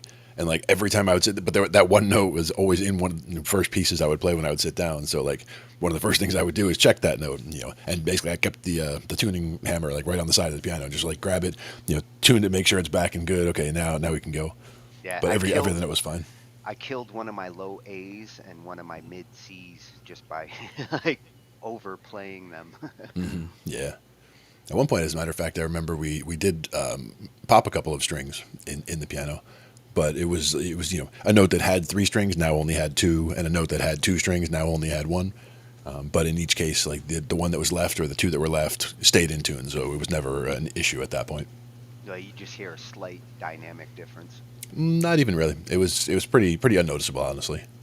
You wouldn't even be able to tell the difference between how hard you're hitting this key versus that key, between the ring finger and the middle finger, for example. The difference in pressure of hitting with those two fingers would be much more of a difference in dynamics than you would have from the 2 versus 3, or even the 1 versus 2, I think.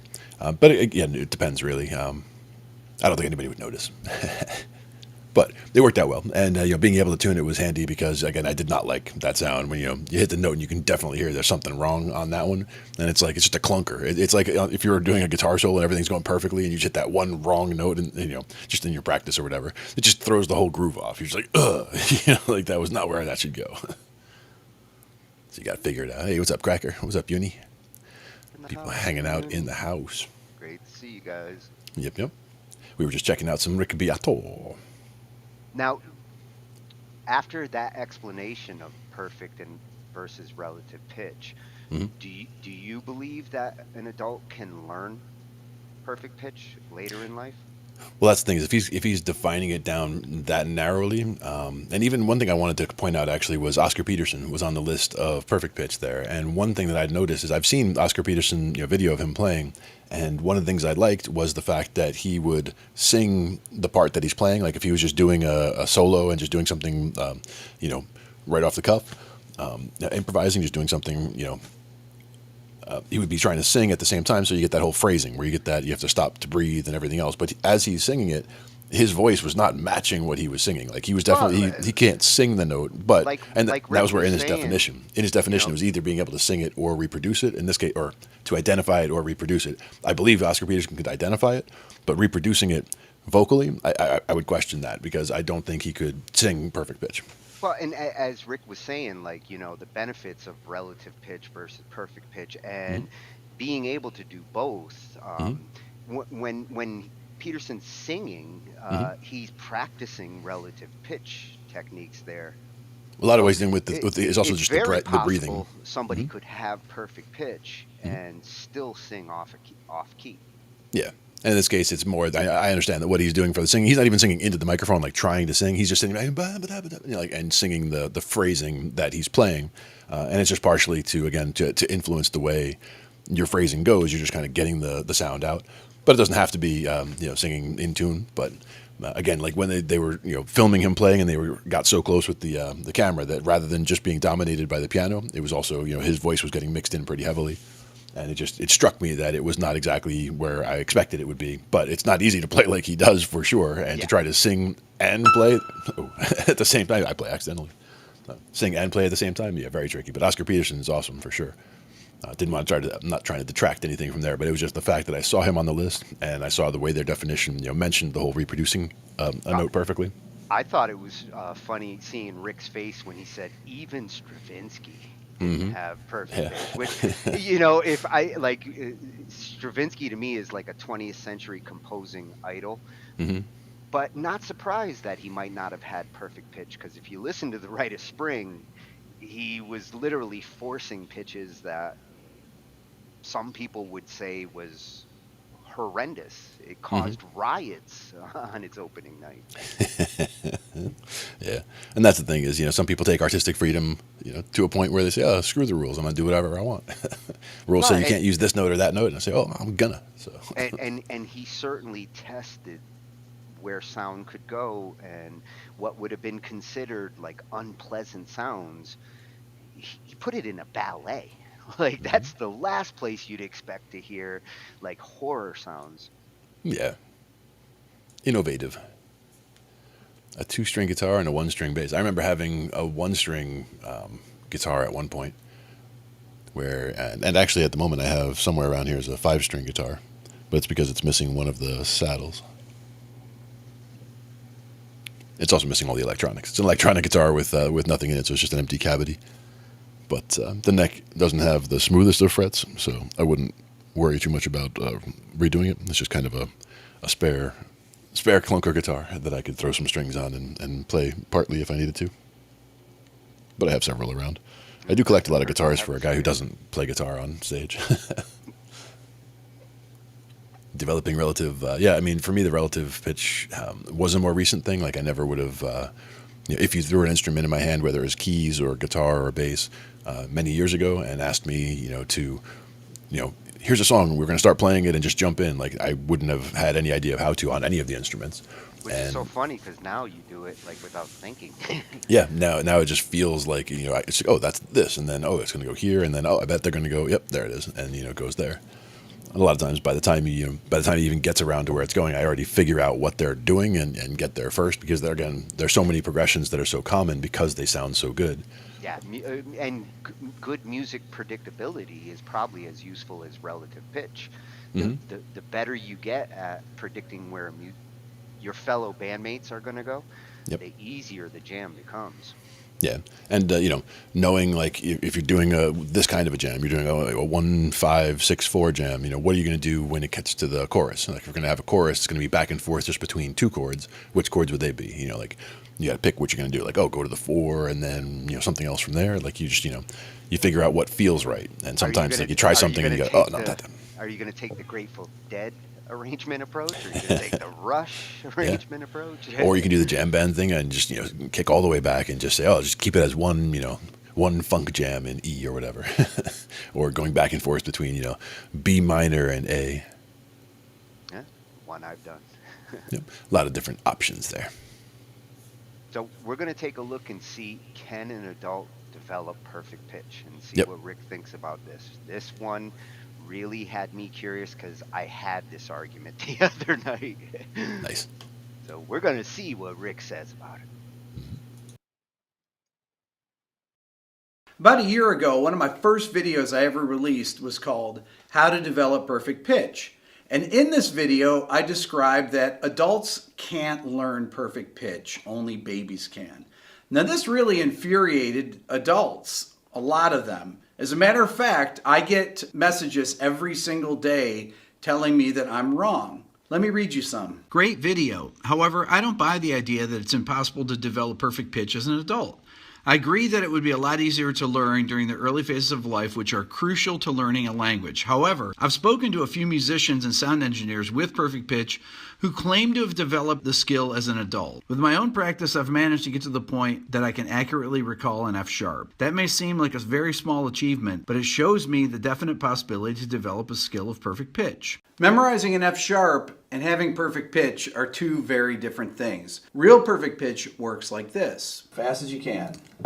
A flat, C, G, F sharp. That was my son Dylan. Many of you have seen his videos here on YouTube or on Facebook, and he has perfect pitch.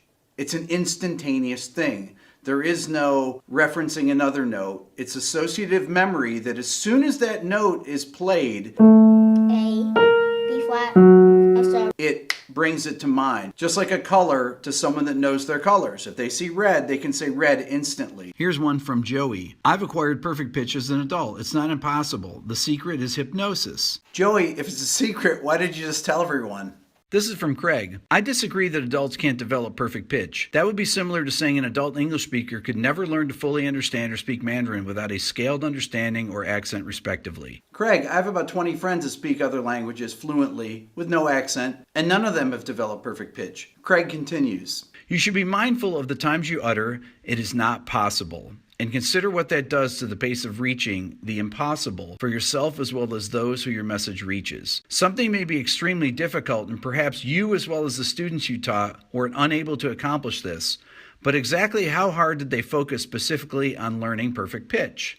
How hard did you? So I guess if I tried harder, then I would have perfect pitch. I always use the example that of all the people I know that teach ear training at Berkeley, at Juilliard, at Eastman, all the greatest schools in the world, none of them have ever had a student come in that didn't have perfect pitch and left with perfect pitch. If it's so easy to do, why don't they have perfect pitch training at conservatories? You would think that they would have thought about that by now after 300 or 400 years of music schools. I just received this message the other day from a Brazilian neurosurgeon.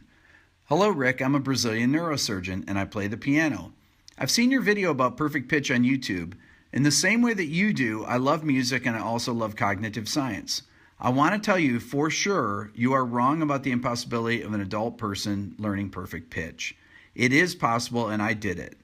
It was very, very difficult, took me hundreds of hours of concentrated effort, and I still have to train a lot more. I'm still not good enough with some notes because I do not have sufficient time for training. But I have now almost all notes fixed in my mind all the time. I can evoke them whenever I want without the need of a reference.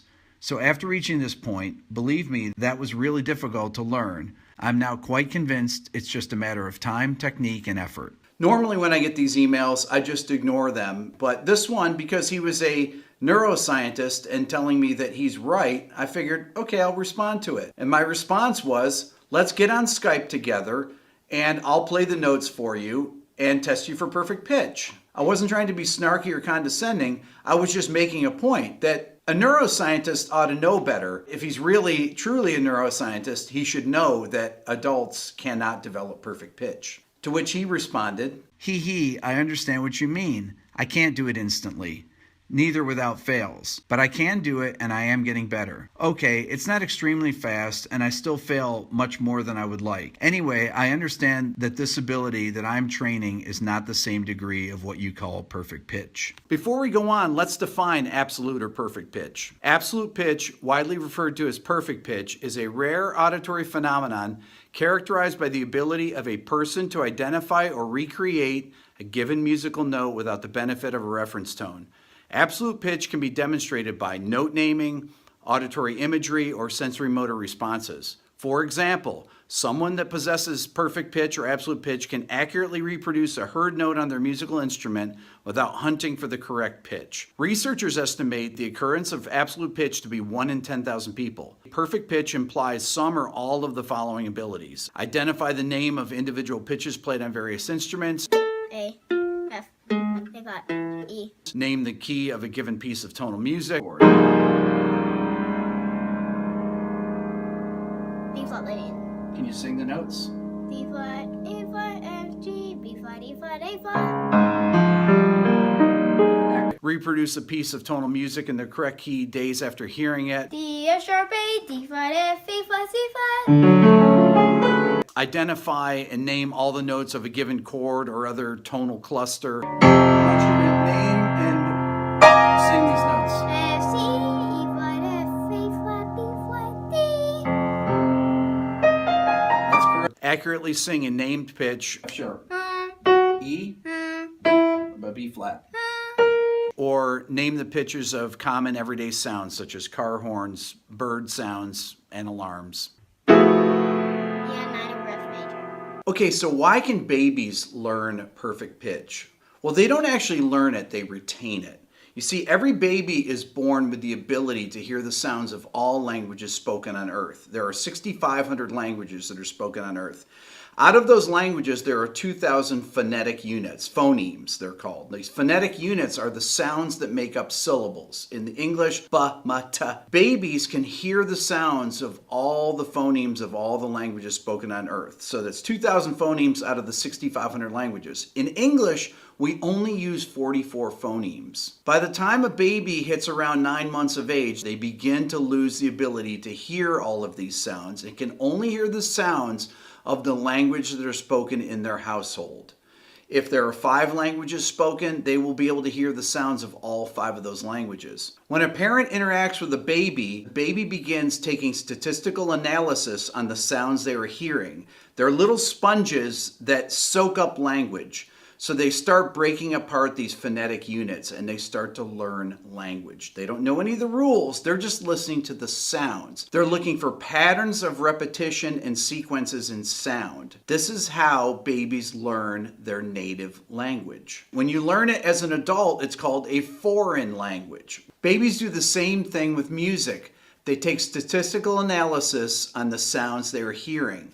When they're exposed to unpredictable, highly complex music, like Bach's C-sharp major prelude from the second book of the Well-Tempered Clavier, that has all these unexpected modulations, that's when the babies open up that gate and begin to take statistical analysis on the sounds. They need unexpected twists and turns. That's how babies learn. They learn by things. They don't learn by things that are predictable. They learn by things that are unpredictable. That's why modern jazz, with its unpredictable cadences, played by the greatest players in the world, like Keith Jarrett and John Coltrane and Charlie Parker and Miles Davis, When babies hear that music, that's when they start taking notes on the notes.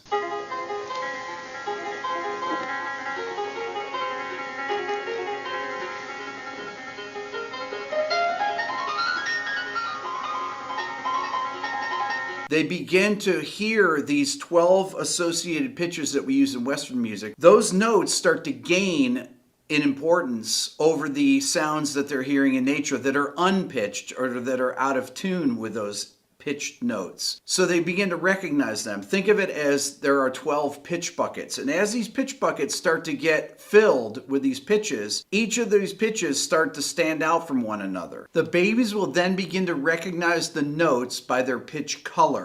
If you compare it to language, when a baby is engaged with their parents, they're not only hearing their parents speaking to them, they're hearing their parents speak to each other. And they're hearing them use thousands and thousands of combinations of words to create their conversations. Well, it's the same thing with music. Babies need to be exposed to highly complex music that has thousands, tens of thousands, hundreds of thousands of combinations, different combinations of those 12 pitches in different chords and unusual combinations.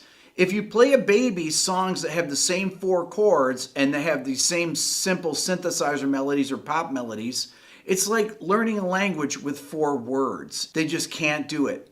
Babies, to learn their native language, need to hear hundreds of thousands of combinations of sentences, of phonemes, phonetic units, put together, strung together, in different orders. They learn through the unpredictability. My concept is to play babies really sophisticated music, what I call high information music. And if a baby hears enough of these, they don't learn by predictable sounds. They learn by unpredictable things. Babies always learn by unpredictable things. That's why you need to play jazz and things that have unexpected modulations, resolutions, things like that, or modern classical music, or Bach. Things that modulate a lot to unexpected places. So once the babies hear these differences between pitches, they begin to retain them. They don't need to know the note names. I never said one note name to Dylan before I realized he had perfect pitch. When I realized it was when he would sing to me. I'd say, Dylan, sing Star Wars, and he sang Star Wars, and it was in the right key. And I realized it when he was 3. And I said, wow, that's in the right key. And after he did that with a couple songs, Star Wars and the Superman theme, because we were listening to John Williams' soundtrack, I came down to the studio with him, and I played the note B flat for him. And I said, what note is that, Dylan? He said, that's Star Wars. Well, Star Wars starts on a big B flat major chord. When I went through all the notes on the piano, I realized Dylan had names for all of them. He had the starting note of all these different songs. So then I started saying, well, this Superman note is actually called G. So when you hear it, don't say Superman, say G. Okay, I got that. When you hear Star Wars, you say B flat. Okay, I got that. In 15 minutes, I taught Dylan all 12 notes. He already had perfect pitch. I didn't name notes to him. I didn't play chords and say, this is a C major chord, this is a B flat minor chord. I never did that. I never mentioned one note to him. This ability to do this is related to this ability to hear phonetic units. And it's in this first year of life. It's really the first 2 years of life that the brain has this incredible explosion of neuron development and of synapse development. It's the most that they have in their entire life. The first 1,000 days of a baby's life, from conception up to age 2, is the most important time of brain development in a human being's entire life. This is why babies can retain perfect pitch. In societies that speak tonal languages like Mandarin or Vietnamese, perfect pitch is 30% higher, the incidence of it. And that's factored into the 1 in 10,000 number. So tonal languages, because pitch is so important to the meaning of the language, it takes on greater importance to the babies to be able to recognize these. The word ma in Chinese has 4 different tones. It has a rising tone, a falling tone, a straight tone, and a falling rising tone. Each of these tones has a different meaning. So the baby's ability to hear these pitches is tied to the meaning of this and their ability to understand language. So pitch takes on a very important function in their ability to learn the language. That's why kids that speak tonal languages have this higher incidence of perfect pitch. Now, adults, their brains are not as plastic. That does not mean that adults can't learn things. That doesn't mean that you can't have a great ear and develop incredible relative pitch, but you cannot develop perfect pitch. I've interviewed some of the most famous musicians in the world on my channel here over the last couple months. Out of the interviews I've done probably 12. Only 2 people have perfect pitch. And those 2 people happen to be piano players. And they both started early. They both started before they were 5 years old. The idea that these people somehow didn't try hard enough is ridiculous. These are the greatest players in the world. If anybody was going to develop perfect pitch, they would have developed it. When people tell me, oh, you just didn't try hard enough, you need to practice, it's ridiculous. Also, you can go on YouTube and there are perfect pitch channels that will play one note for 30 minutes. It will play a sine wave. It will play a synthesizer. It'll play somebody singing and it'll name the notes. That is a waste of time.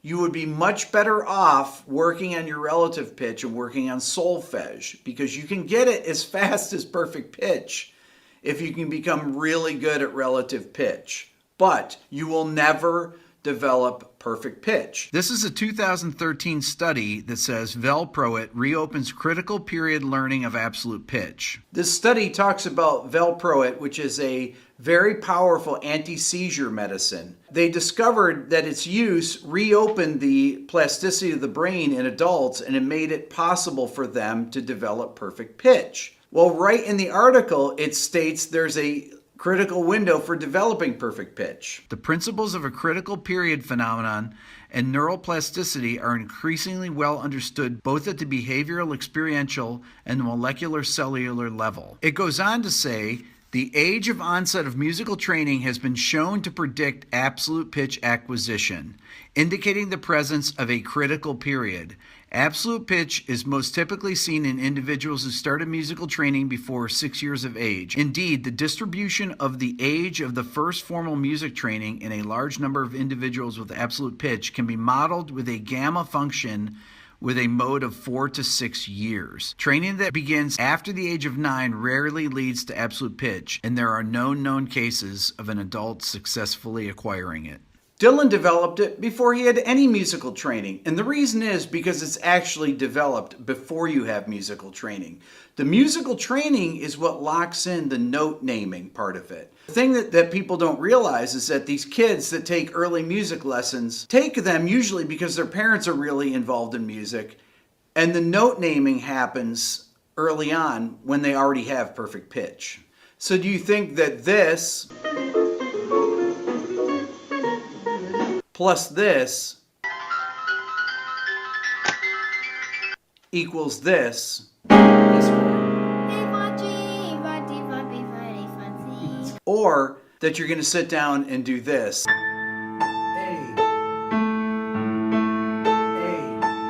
Be my guest, but you will not develop perfect pitch if you're an adult. That's all for now. Please subscribe here to my Everything Music YouTube channel. I'm Rick Beato. Oh, just beautiful information. Yeah. You got some science in there, you got some psychology in there, and you learned something about music and sound all together. Yep. And that part about the critical periods was what I was talking about before, about the science that we talked about previously about, whether anyone can learn absolute pitch and perfect pitch. But again, it depends on how you kind of define those things. If you're going with one being very, very rare, then only so many people have it, and that is again the kind where somebody could be tuning a guitar across the way, and you'd be like, no, little higher. Yeah, now you got it, and be able to tell you exactly where. Their observation of languages that are more complex and babies that have to deal with it. Mandarin Chinese is infamously complicated to learn. Mm-hmm. Yeah. And again, with those critical periods, it actually got me thinking, and the fact that you learn what's in your household essentially. And I mean, I never really picked up German, but my mom spoke German fluently, so there was German spoken in the house voice sometimes. Sounds German. Yeah, and there is German there, and there's also we used to go to Puerto Rico when I was very young, so I also was surrounded by Spanish speaking at those critical periods. Yeah, Spanish is a great one. Mm-hmm. when you're young. It's one of those languages. If you learn it in those first couple of years, you don't forget it. Same Yeah. with French. Yeah, exactly. I have never forgotten my French. I would have said Spanish, French, Italian, like those type of languages are very, very much related, and that's where the more you learn about the different languages, structure-wise and even vocabulary-wise, things will make sense. You can hear things in French, for example, and if you don't speak any French but you speak Spanish, you can pick some things out. Things will make sense, kind of common roots and things like that. Structure-wise, things make sense. You'll see some of the similarities. Exactly. Especially with like Spanish really blends with other languages very easily. Mm-hmm.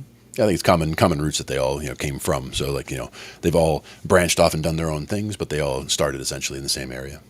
Yeah, and beyond just the languages that these babies are hearing, the music, his suggestion of like classical and jazz to a developing baby's ears. Yep. It's no wonder Dylan, like, I love how he associated it at first with like Star Wars or Superman. Yeah. That's what I'm trying to do to, like, remember when I was saying I want to associate a color to each note? Yep. I think that's the first step for me to start to develop better relative pitch. Mm-hmm. Well, how about this? What is this? Just throw a guess out there. I want to say A. I always want to say A. That one's an F. This is an A. That's A. Ah. Now, if I were trying to sing a note, I mean, I would again just be kind of hitting blind and then going for matching. If you were going to associate it to what you hear, what does that A sound like to you? In a Superman movie or a Star Wars movie?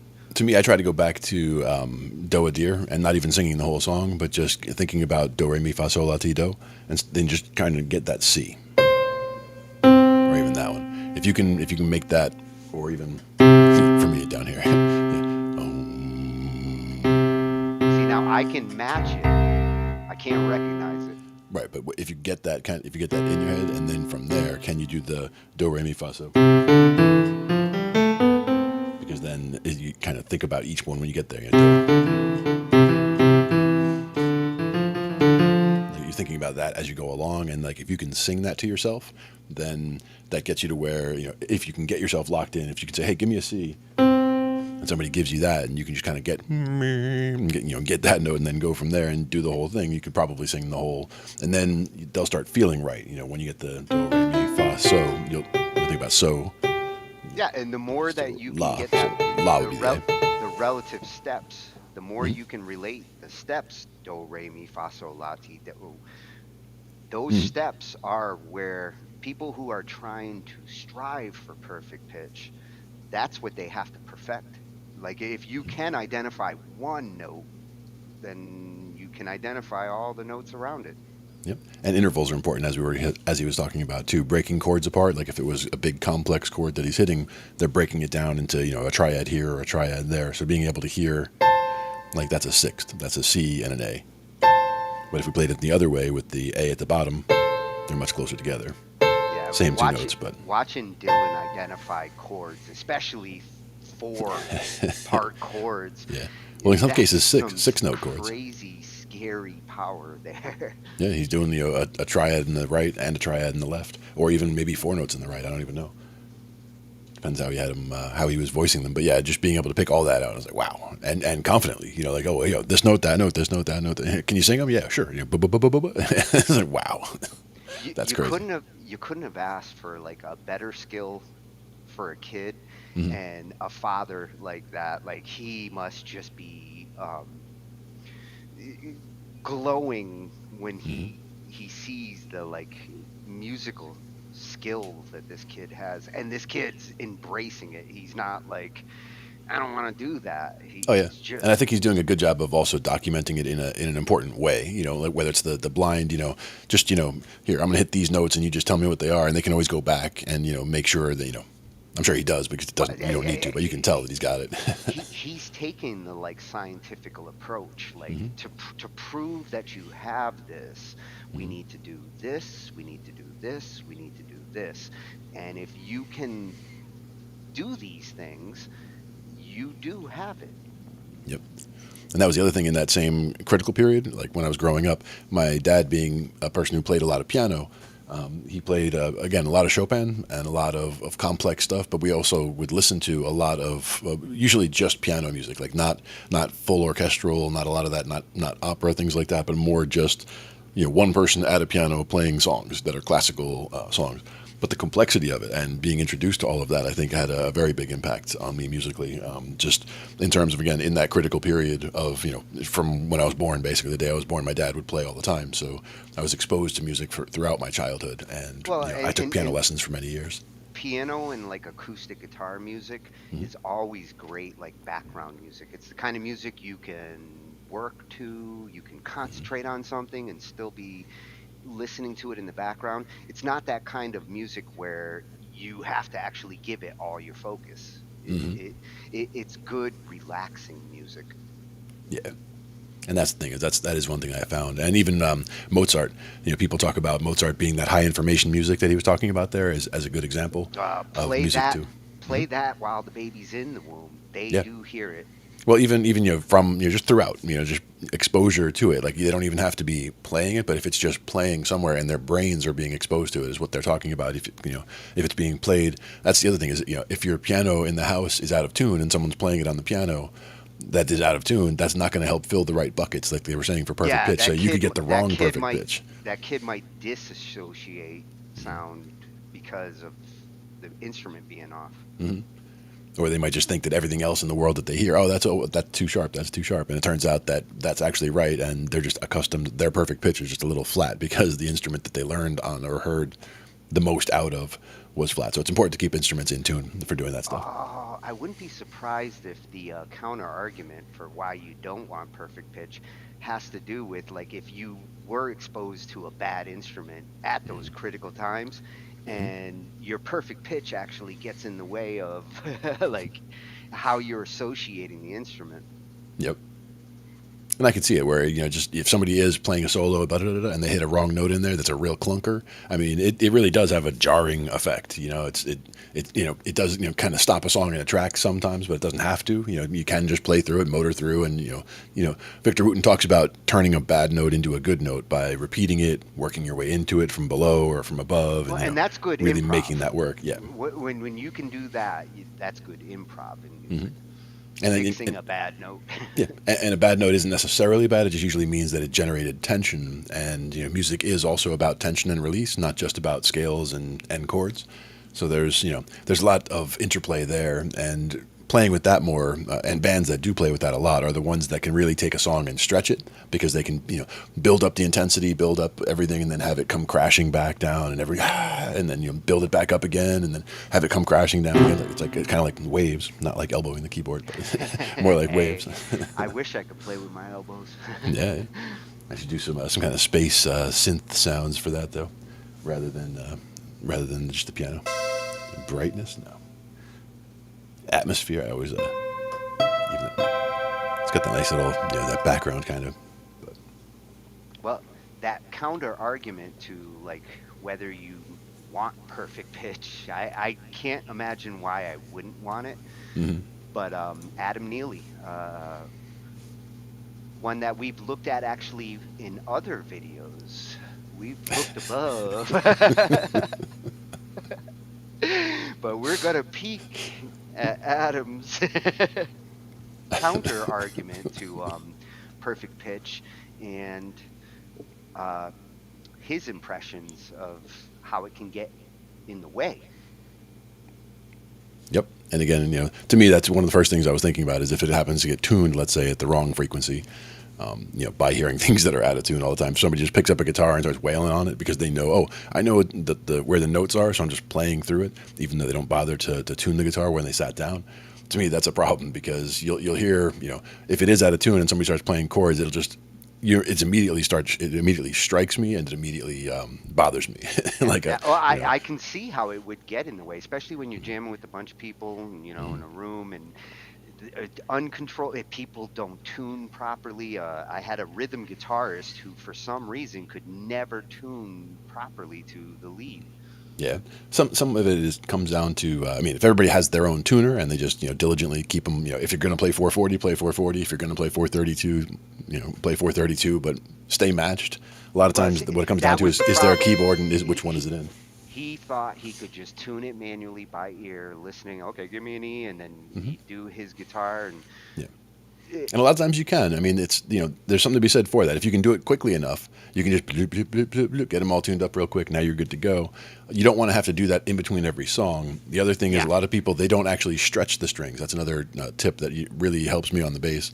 Is you really have to stretch the strings. Like once you put the tuner on, you get it. Get the tune. This is the E string. Okay, tune the E. See what it sounds like.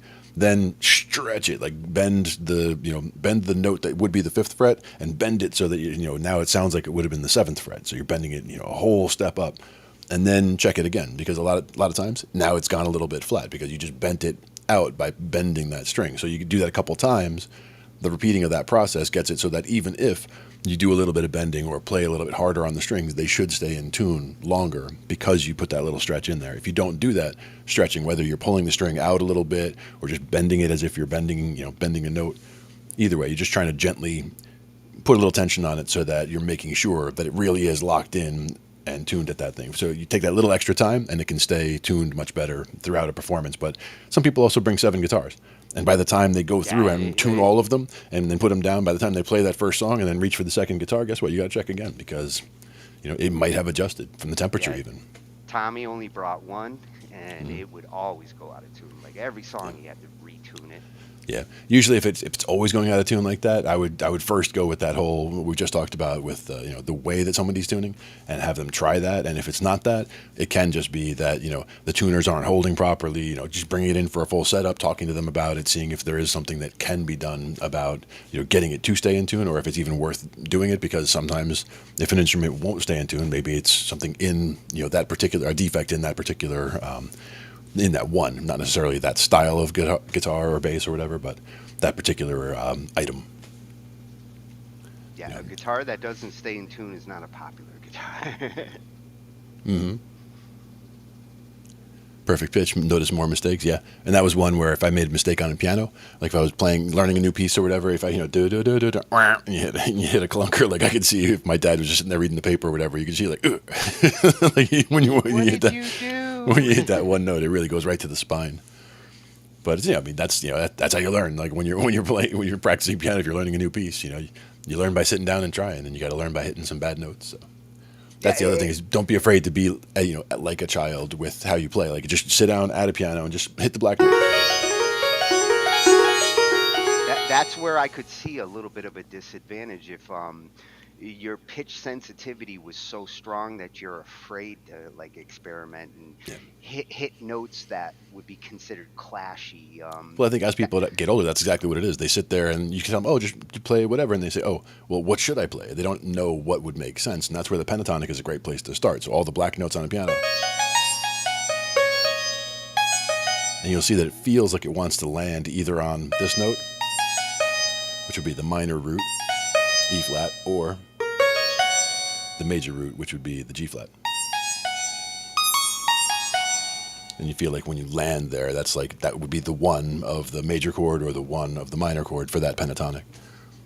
But by just doing those, anybody could just sit down at a piano and without touching any of the white notes, just playing those, and you can get a sound that you can get a good vocal melody out of. That's the idea of the pentatonic scale as well.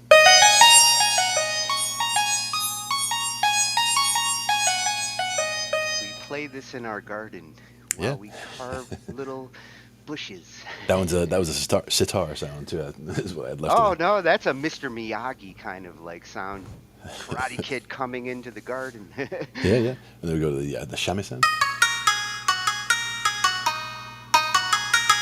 And it does feel like more the minor landing on that E flat. Oh, we'll have to do a night on Eastern instruments and sounds. Mm-hmm. That's been one long time.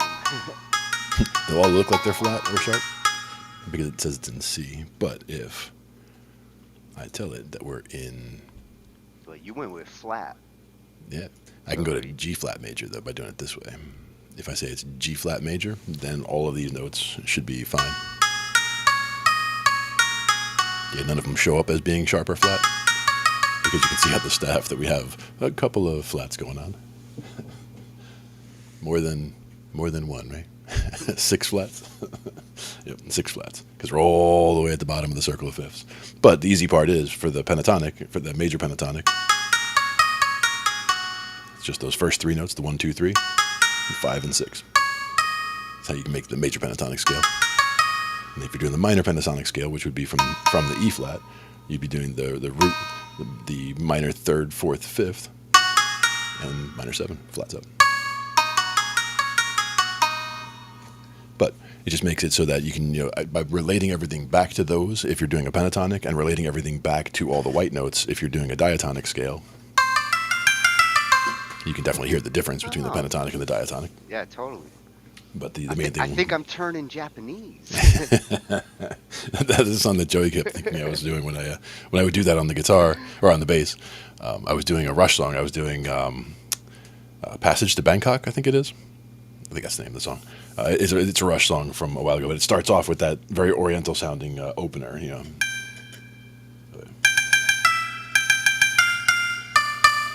something like that. Yeah, like it starts basically with that. But as soon as I do that, Joey thinks that I'm doing Turning Japanese because that's what he hears instead. From 2112. There you go. I expect a kung fu fight after. I'm not even sure if that's in G, but that was G where I started that. Which would actually, that's it. yeah, that's what it feels like. And that's where, again, like a lot of times I just have a good guess when I jump at the piano or the bass or whatever and just pick a note, because I'll just pick one and see what it sounds like. 'Cause it rarely sounds wrong if you're hitting the right notes, because again, it could just be, or the right intervals. Well, because that's where transposing means it still sounds right if it's in F and it's supposed to be in G. It just sounds a little weird, so you have to shift it up and then it sounds right. In the case of like analyzing a different style of music like that, you're used to like the 1/4s and 5s, the sounds that you're used to in traditional music. Those patterns and we're Western, right? That's Yep. Eastern. Yep. Yeah. It's a very different type of music going on there. Sometimes different instruments that are actually 32. Well, with this guitar that I was using before, it's only it's double R. So instead of 12, it's 24. There's basically another step in between every one of our steps. So in between C and C sharp, there's another one. And in between C sharp and D, there's another one. So like in between every half step, there's a quarter step. So it just adds all those extra notes. That's what that MIDI controller we were looking at last week. What fascinated me about that one was like, oh my God, a MIDI controller, I can actually get down to the micro steps. Yep. And for me, that actually brought up the whole fretless bass thing, where I haven't played the fretless in a while, but I have one over my sister's house that my nephew plays, and then I have one over at the studio that it's over Joey's house, so we can play it over there. But I don't have one here. So like I don't have a fretless to play in the house. But when I do go down there and check it out, like one thing to be aware of, if you've never played fretless and you're just going to jump into it, you have to be very on point of hitting right on the fret. So it is good training, where if you are just hitting like you're used to hitting in the middle of a fret, like for that G, you're hitting at the 3rd fret, and the 3rd fret's really pretty wide on a bass. And that's where the relative, if you're going to play a fretless bass, you better have a you'll hear it. relative pitch. Otherwise, it doesn't matter. Yeah. You shouldn't play a fretless bass. Yeah, and it's important to have it in tune so that you are hitting on the marker, and the marker is the right note that you're trying to hit. But if even if it's not, you should hear whether you're sharp or flat. If you're going to be playing fretless, you should be able to hear, like if it lands on a note, you should be able to land on that F. That was an F right there. But you don't have to necessarily be able to name it, but you should be able to find it and land on it. Even second time around. Even miss it the first time, it's not so bad.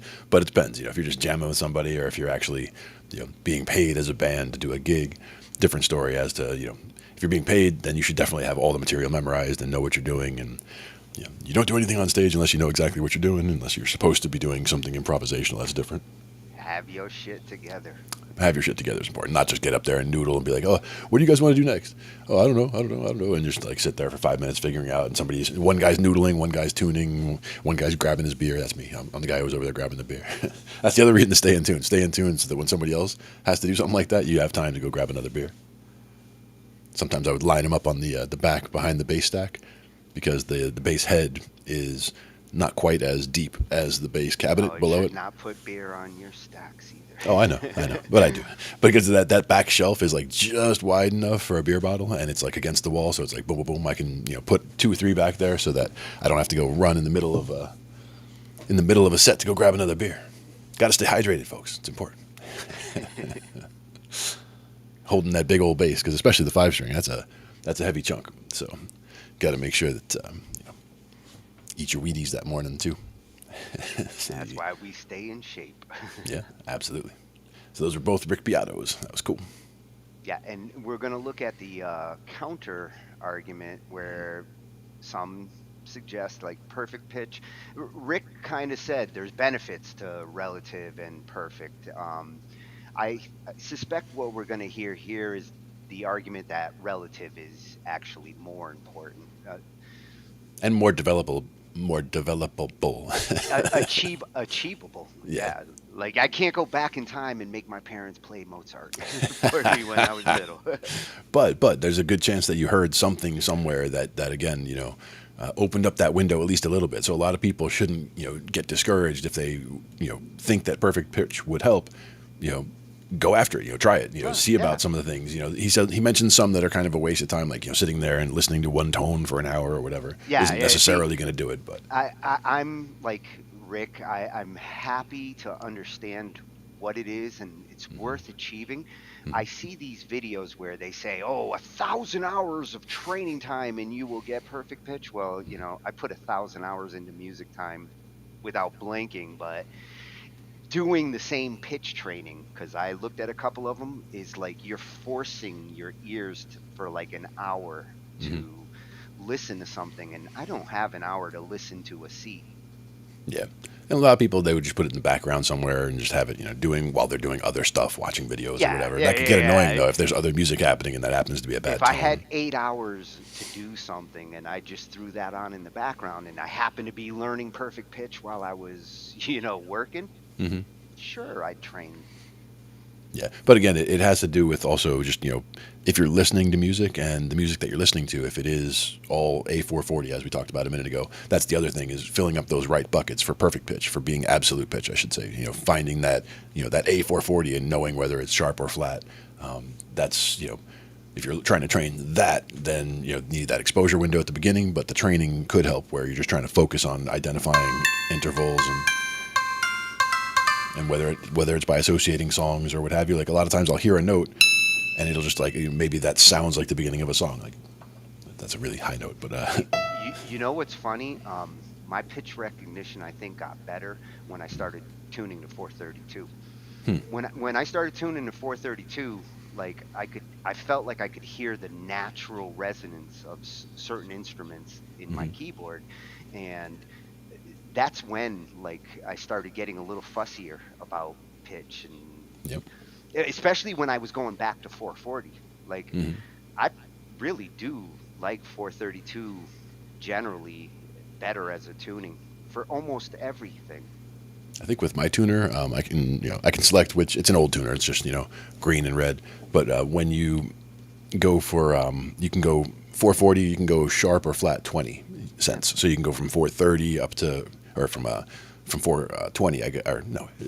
From 430 up to 450. So it's 10 either way. And there's some who like push the 420 suggestion, which is like, are you fucking crazy? You really are down tuning. Exactly. And the other thing, my thought was though, the whole going up the same amount rather than going from 440 down to 432. Go from 440 up those same 8 cents and go to 448. And there are some out there who are advocates of that tuning. I like that one. 444 is one that some suggest. But now, to me, it gets sharper and sharper. When I go from 432 to 440, I hear a sharpness to certain notes. And if you go above 440, it just gets sharper and sharper to me. And if you were to listen to 440 all day, if you were to immediately hear a 432, would it sound off or would it sound right? And everything else that you had gotten accustomed to, now would sound weird if you went back to it, but sounded fine all along because you got used to it. If I'm listening to the same thing there, the 440 feels a little faster. It's like, chipmunk versions of a song, except it's not total chipmunk. It's just like a skosh quicker. Now, one thing I'd like to look into also is the vibrational frequencies on things, and I know that like they show that 440 shows like if you put grains of sand on a speaker or on a plate, like that was one of the experiments that we talked about. Like you get a plate and you start sending vibrations to it, and you go higher and higher, and you see these beautiful patterns show up from the interference, where it's a sound wave is from here is pushing grains that way, and from over here it's pushing grains that way, so it makes a line that kind of curves through. It's a pretty cool experiment. We'll get one of those up. You ever play with that liquid? That's kind of like, it's like yogurt-ish. But you put it on the speakers, and the liquid actually reacts and solidifies to some extent. I want to say it's a cornstarch based experiment, but yeah. And you put it on the speaker, and it basically tendrils can like be just like growing up out of the speaker for no reason. It looks like it reacts to the sound, like visually beautiful. Yeah, there's also experiments they did with water, like water from a faucet. If you have water like just coming out, and it all of a sudden they turn on a frequency, and it just turns into a spiral. The water literally will spiral on its way down to the ground. And you're like, wait, what? Like you hit a button, and like all of a sudden it starts spiraling. So there's some interesting things that you can do with magnets and water flows and things like that, and sound. We'll have to have like a definitely the vibrational plate thing. Night. Definitely, because that's one where the sound can be a little annoying because it is frequency, so it's just like, mwah. But you can just bringing the volume down, just understanding what the frequency is, like that being lower than mwah, like a different one up there, but seeing how it actually affects the grains of sand or what have you on the plate is very cool. So we'll definitely check that out. But in the meantime, science night. We've got Adam Neely, I think, coming up right now, talking about the downside of perfect pitch. Yes, this is the counter argument. Let's see what Adam says. I'll show you a very interesting test of perfect pitch, your ability to identify a note without a reference. I'm going to play you 2 notes, and I'm going to ask you a question. Ready? Okay. Here's note 1, and here's note 2. So my question for you is this. Which of these 2 notes was higher than the other? This question sounds simple, but statistically speaking, if you have perfect pitch, you are less likely to get this question correct than people like me who don't have perfect pitch, because you're perceiving the pitch chroma, the name of the note, more readily than the relationship between the notes. It's very interesting. Here's another one. I'm going to play you 2 melodies. This is melody 1 and melody 2. Even though the melodies start on different notes, the distances between the notes is the same. And so we think of them as being the same melody, just transposed to different keys. But that isn't as immediately obvious to people with perfect pitch. There's a 2002 study where musicians with perfect pitch and without perfect pitch were shown sheet music of a melody and then played that melody back in a different key.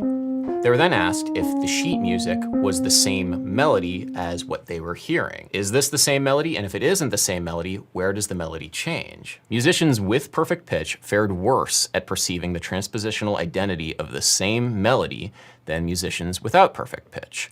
Very interesting. Now, don't get me wrong. There are many things that people with perfect pitch can do that I can't. And I am definitely jealous of what folks like June Lee and Jacob Collier can do with their superhuman feats of ear training. But there are some reasons why you might not want to have perfect pitch, and your life as a musician or music lover is better without it. Let's get into them. This video is brought to you by a Curiosity Stream and my streaming service Nebula. Perfect pitch, or technically absolute pitch, is a disease. We're here with Charlie Puth. Charlie has a really crazy talent. He has a disease that's called perfect pitch. And basically can hear notes and he knows what they are just by listening to them. It's hard to know just how many people are afflicted by the malady. Some studies suggest that it's just 1 in 10,000, but the noted epidemiologist Jimmy Fallon pegs that number a little bit higher. Do you know what that is, perfect pitch? Like, less than 1% of us have this talent. And my YouTube algorithm breaking poll pegs that number at 3%. Which is a lot higher than 1 in 10,000. So what exactly is going on here?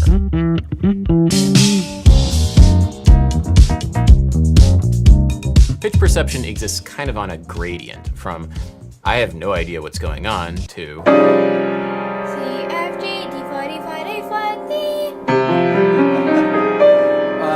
you can kind of think of 4 categories here: untrained, relative pitch, quasi-absolute pitch, and absolute pitch. And the way that we're going to talk about this is in terms of color perception, because that's often how people with absolute pitch think of it, as pitch chroma, pitch color. Untrained pitch is when you just don't categorize pitch when you're listening to music.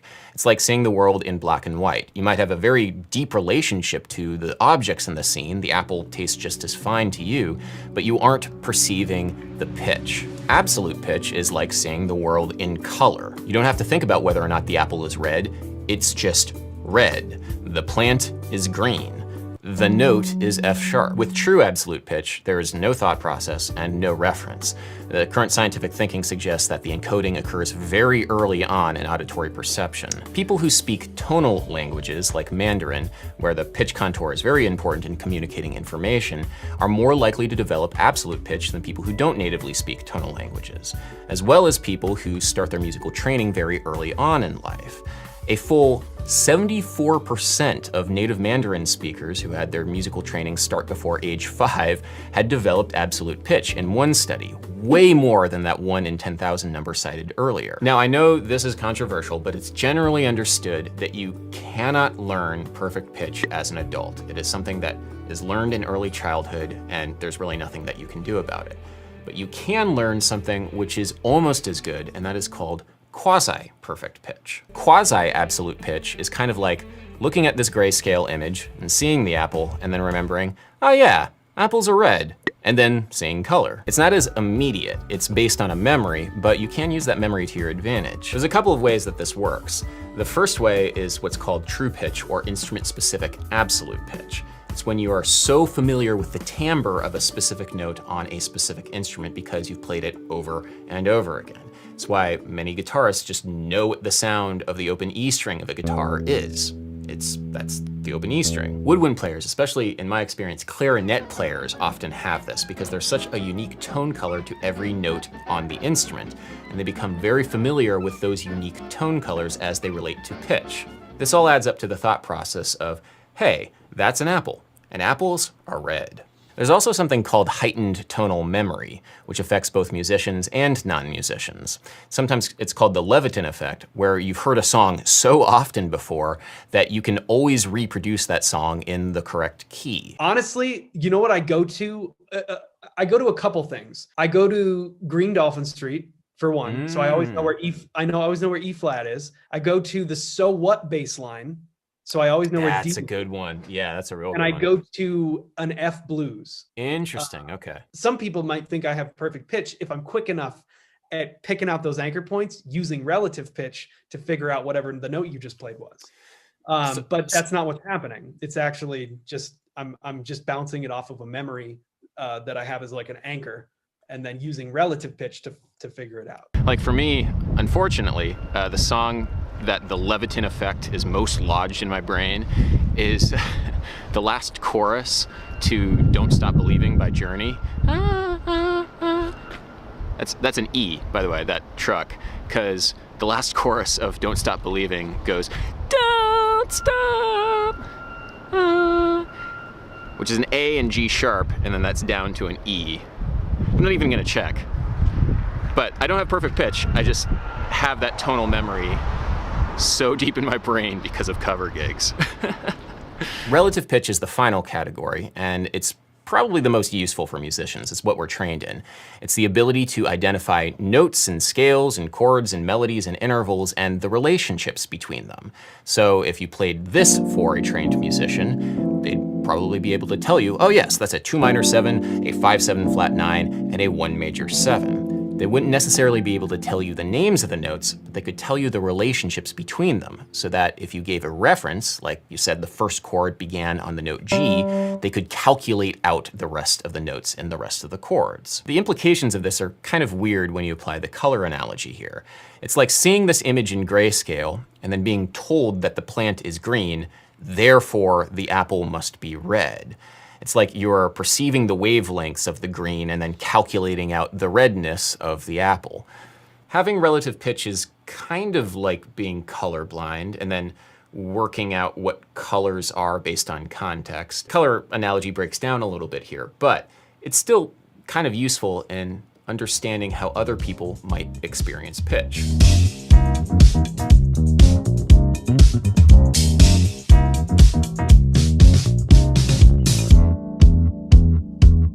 You know, when you assign words like red to some kind of color experience, you're assigning a category to that experience. It's called categorical perception. And that categorical perception is very much dependent on the language with which you speak. So for example, in Russian, there are multiple words for what in English we might just call like blue. Like, there are multiple words for this.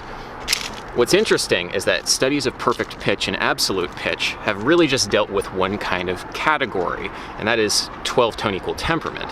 People who are trained in 12-tone equal temperament are more likely to assign their perception to the notes of the piano.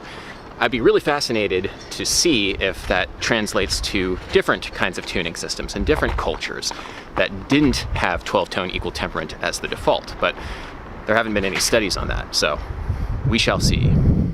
So to recap, we have 4 ways of experiencing pitch. We have absolute pitch, we have quasi-absolute pitch, we have relative pitch, and then we have the untrained ear. So with all that in mind, why possibly would a musician not want to have absolute pitch? Why wouldn't we want to see the world in color? That seems strange.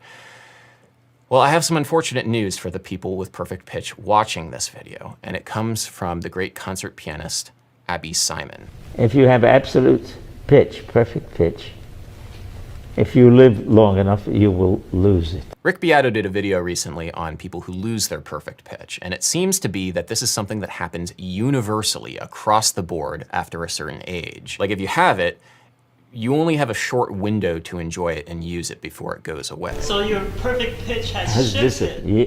No, it's gone down the tube. A study from 2012 found that 16 out of 20 people tested with absolute pitch over the age of 45 had their absolute pitch shifted by a semitone or more. This was corroborated by another study in 2016, which also found that this perfect pitch shift had nothing to do with the mechanical hearing loss that normally comes with aging. In the Society for Music Theory listserv, researcher David Huron asked the question if there were any examples of people over the age of 60 who didn't experience this pitch shift.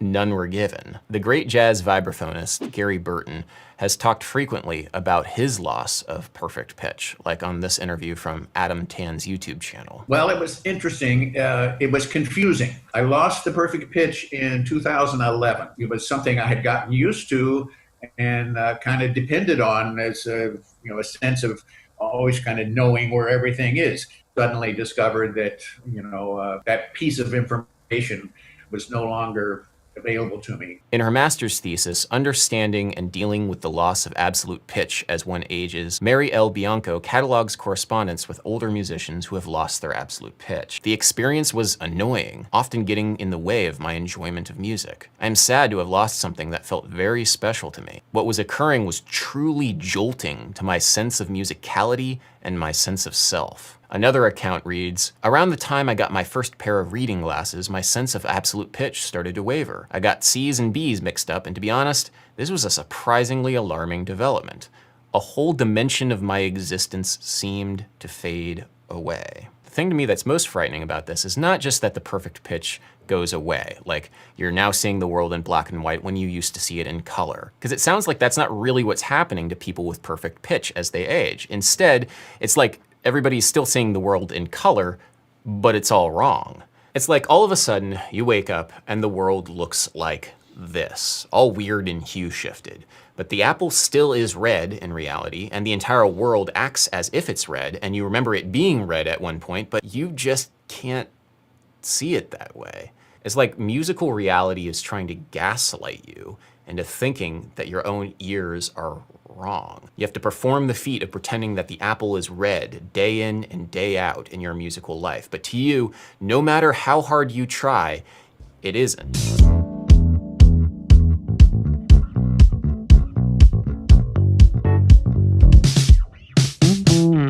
So with lots of anecdotal evidence and some limited research to suggest that if you have perfect pitch, you'll eventually lose it and feel like a stroke patient who has to fight to force his limbs to work again. Oh God.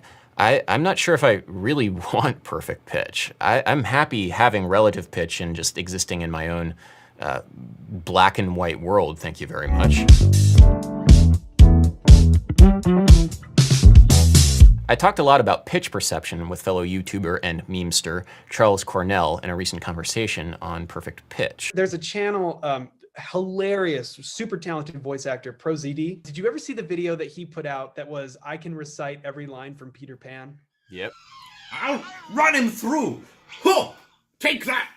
Did you notice what was going on there that was very, very interesting from a musical perspective? You can watch some more of our conversation over on the extended version of this video, which is available exclusively on Nebula. Nebula is a creator-owned streaming service where you can watch many of YouTube's favorite creators and also watch bonus content like the extended version of this video with Charles Cornell. It features many of your favorite YouTube educators and creators, including Lindsay Ellis, Legal Eagle, Charles Cornell, 12 Tone, Thomas Frank, Windover Productions, and many, many more. This video and Nebula are supported by the sponsor of today's video, CuriosityStream, the go-to source for the very best documentaries on the internet with thousands of titles to choose from, including the very excellent documentary on Frank Sinatra, alleged perfect pitch haver, Frank Sinatra or America's Golden Age. If you sign up to CuriosityStream using either the link in the description or curiositystream.com/Adam Neely, you'll also get a subscription to Nebula for free. What's more is that if you sign up now, you can get a year of both CuriosityStream and Nebula for just $14.79.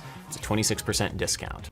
Cha-ching. By signing up to this CuriosityStream Nebula bundle with the link in the description or curiositystream.com/Adam Neely, you're not only helping to support this channel, but also the broader community over at Nebula as we create content that aims to engage in the world in a deeper and meaningful way. Thanks so much everybody for watching. Charles Cornell and I are going to be working on some things in the future, so definitely stay tuned for that. It's very exciting what we have cooking up. And yeah, leave a comment. Like, subscribe, do the thing. YouTube.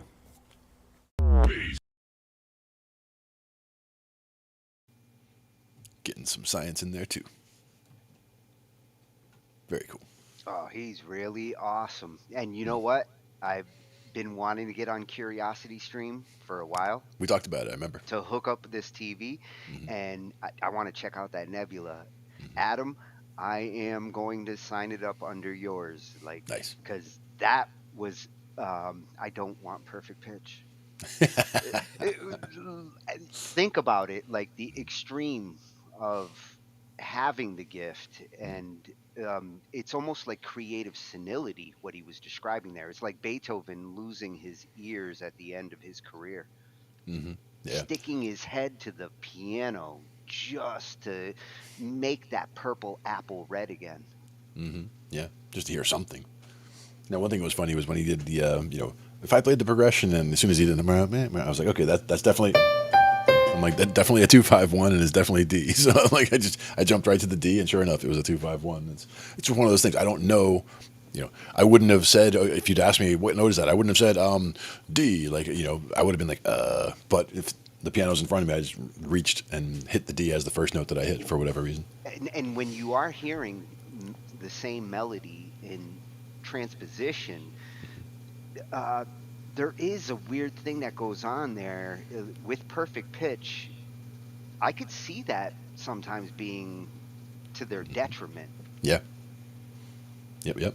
And again, you know, hearing sounds in the world and being able to tell whether they're sharp or flat, that's one thing. But then, you know, again, if you're going to lose it by the time you're 50, you know, in your 50s and 60s, and literally nobody seems to have it once they're past 60 is, I think, what they're saying. Or it's gone if you had it by that time. So yeah, it's a limited time resource, so use it while you have it. But again, there's no reason that you have to have it in order to really enjoy making and enjoying music. You know, you can do all kinds of stuff without it. I think overall tonight, the one common theme is relative pitch is far more universally the thing to strive for, the reason to practice. Yeah, and the other thing is seeing how you think about the pitches also, because some people might not even know that they have perfect pitch, but if they see things more as the tonalities, like you were saying, or the you know, the chromaticism of, or the chroma, the color of the notes, rather than seeing the melody. Like if you played a melody up here, and then you played it somewhere else, or like would somebody hear it differently? You know, they would say, oh, this one was higher than that one, but they wouldn't necessarily know if it was the same melody because the pitch was throwing them off. Whereas most people would tell you, yeah, it was the same. You know, the notes had the same intervals between them that we played. I wish we could borrow each other's ears. Mm-hmm. With all this VR and AI, like they got to find a way to like simulate how you hear, so that like. One way is they could actually, you could actually simulate things like that through headphones, for example, where one of the things that I remembered, one of my buddies who was in the Navy, he was in submarines, and he talked about how there was a certain frequency of his hearing that was literally gone because there's a constant hum or a constant sound in the submarine while you're deployed, and for months at a time, there's a constant sound. It's almost like a form of tinnitus, except underwater tinnitus. I think your brain just learns to just cut that sound out because it's just, you know, that frequency. And so anything after that, if somebody has a voice that tends to be in that frequency, you just won't hear that person. Like for me, mine always cuts under like anybody else's because, you know, I have a deep voice. So like people can hear me talking in a crowd and pick my voice out over other things that are going on because it's the deep voice. You're like 6'6". In the crowd, I can still see your head above everybody else's. Yeah, and then you pull the Andre the Giant move. Okay, everybody move. You make a line down the middle, and just have everybody cut right through. People do listen. Like, you know, if I'm at a concert or whatever, and I need, you know, and I'm just, you know, walking wherever, like the crowd will just kind of part, and I'm just, you know. If there is a crowd, like people, even if they're, you know, they didn't want to move or whatever, they kind of turn to the side and they kind of look up and they're like, oh. You're like a concert kind of step back. You're like a concert Moses. Part the crowd. Yeah, if you need to get somewhere, it's like, okay, here we go. I'll plow the way. Gotta go. When usually it's to the beer truck. We've got to, you know, got important things to do over there. Actually, then you're going in the right direction. Yeah. And it shouldn't be hard to get there either because most of the crowd should be going that way. Steer, Glenn. Yeah. And if I need steering, then we get trouble. I'm usually pretty good on the steering. Usually my main thing is, you know, figuring out where to stand where I'm not blocking people. That's the thing. Is anything that's, you know, general admission or you're on the lawn seats, what have you, you know, people should just stand wherever and not worry about it, right? Kind of like, you know, if you're in a movie theater, you know, most people don't worry about where in the theater they go to sit. They'll go sit wherever they want. Because, you know, I like in the front. Oh, I like in the back. Oh, I like in the middle. I wish I could have sat in the grass at the movie theaters and like outdoor concerts like that, where you don't have to worry about seating. Yeah. For me, I always want to be like in the back of a section. Like if there's a section where, you know, there's like a wall behind there, it's like I want that last row because I don't want anybody behind me having to sit behind and see, like, you know, for most of the movie they're seeing like most of the back of my head or they're your big ass head to the side over there trying to watch a movie around me. At least I don't have a big hair. Like I don't have to worry about that. I don't wear hats. Like I don't go walking into the movies with a 10-gallon hat and sit in the middle and be like, what? Well, you did have that cowboy hat. I did. Gave you like an extra foot. Yep. I briefly babysat that hat. It's back in its rightful owner's hands again. We saw Christian at another gig after, I guess it was probably about a month or more that I had it. Then we finally got back to a gig where everybody was there. I was like, oh, there you go. Get it back. Yeah, Stetson. Yeah, beautiful. It's a beautiful hat. Now, I think we had... that was perfect pitch stuff. We were going to talk about a BandLab video at some point. Yeah. The splitter. I think they came out with it last week, and I started seeing people talking about it, and went and grabbed one of their videos. Because BandLab does have a channel.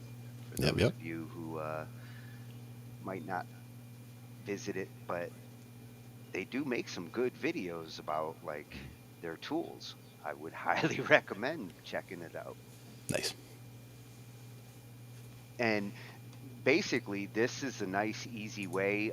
If you want to practice a song and you just need the music tracks and you want to remove the vocals, they've now built it into the BandLab editor. Yep. And I remember we looked at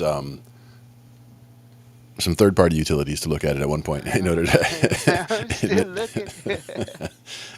to remove whether to remove vocals or whether it was to split things so that you can work again. For me, the idea would be any song that there is, I could just take it, drop it in that kind of a thing, and, you know, work to replace the bass part, or listen to it and try to reproduce the bass part. And okay, now I can remove the bass part and then listen to it how it sounds like that. Now try to reproduce the guitar part and then remove that part. You know. Sometimes whatever part you're doing, it's easier just to have like certain parts. That I would recommend on a lot of mine to just focus on the parts that help you with the singing and mute the other parts. You probably make a better vocal track. The one thing I will say, though, is that you can have situations where the track is very busy. If there's a lot of other stuff that you're muting out at this point, and you mute it all out, and then you sing a vocal track where you're filling a lot of that space, then you put all the other stuff back in, and it could be all of a sudden now there's too many ingredients stepping on each other. So it is important to think of the full context. But I agree that in order to get the part down, it's good to only listen to those parts that you really need. But it's also important to understand all the parts that are in and all the parts that are expected to be in the whole project, so that you understand the context in full when you're about to get your parts down. Yeah, if you're really taking the track serious, I recommend both approaches. Try a version with everything and try a version with minimal. Yep, that's usually what I'll do, especially for bass lines. And a lot of times I'll be jumping in early, so I don't know how many parts they're going to be. If it's going to be a part or a song where it's only going to be bass, acoustic, and a lead. To start early and you're laying down the foundation tracks. And in that case, if I do something, I could do something super busy. I can go completely nuts if I want, because the space is all there right now. They haven't yet filled it with other instruments, but it's important to understand, they've already, there's already this guy going to join and do this part. This guy's going to add that instrument. This guy's going to add that. So you got to factor all that in. So I usually will go with very, very basic at the beginning, even if it's not going to be the final part. I'll put that in there as a good, timekeeper. Keep it consistent. Keep it simple. Keep it steady, get it all the way through, get the timing and the structure right, and that way it gives everybody else a good map to get everything done, and I can always redo my part after all the other parts are in. Now I can fill the rest of the space that feels like it should be filled. Yeah, your natural inclination is not to go nuts on your first tracks. Yep. It's to get that foundation note, foundation chord. Now, sometimes people will say, hey, on this one, I just want you to go nuts, and that's perfect. Give me tell me that, and then I will. But after you add a couple of tracks, I mean, I might start with something simple like a piano, and go nuts when I bring a cello or something in. Now I'm gonna throw in something intricate. Yeah. And again, very expressive. That's the other thing about the cello. It comes off as very expressive a lot of times. Yeah, I really want to get that controller we were looking at earlier with the sliders, because, man... I'm thinking about it, too. It clicked when he was talking about it. That is a MIDI feature I have not required yet. It's new. I mean, this is coming out with the new standard in MIDI, which comes with extra events. And I think it's time. I want a 3D keyboard. Yeah. Well, the other thing about it is, if nothing else, having one of those would, kind of, again, open you to different ways of doing things. But it also then, as you do those things, you hear what it sounds like to do those things and how much to put that filter in and how much, it's just a little bit and then back, or it's a wah, way over and back, getting a feel for that. And then being able to translate that even to something like the Axiom over here, where I've got the 8 knobs and the pads and all of that, where I could do a lot of the same things here with some programming, but you need to know what you're doing first. Yeah. Which controller? I could do what that does with my expression pedal, right, but I have to do that with my foot, and this makes it more intuitive. And forward with my hands, pushing a string sound is almost like having a virtual bow, the way I'm thinking. Yeah. Now, one thing I was thinking about with looking at it and only having the 8 pads there, you're basically dealing with diatonic. So you're same thing as dealing with just the white notes on a piano is what you've got going on there. And you can have it in major mode or minor mode, so that you're still looking at, the 1 is still the 1, but it's the major 1 or the minor 1. So it keeps things, mapped where they should. So things, if you're going to jump from the 1 to the 5, you're still jumping from the 1 to the 5, but whether it's major or minor, tells you what you're doing when you get there and what the purpose is.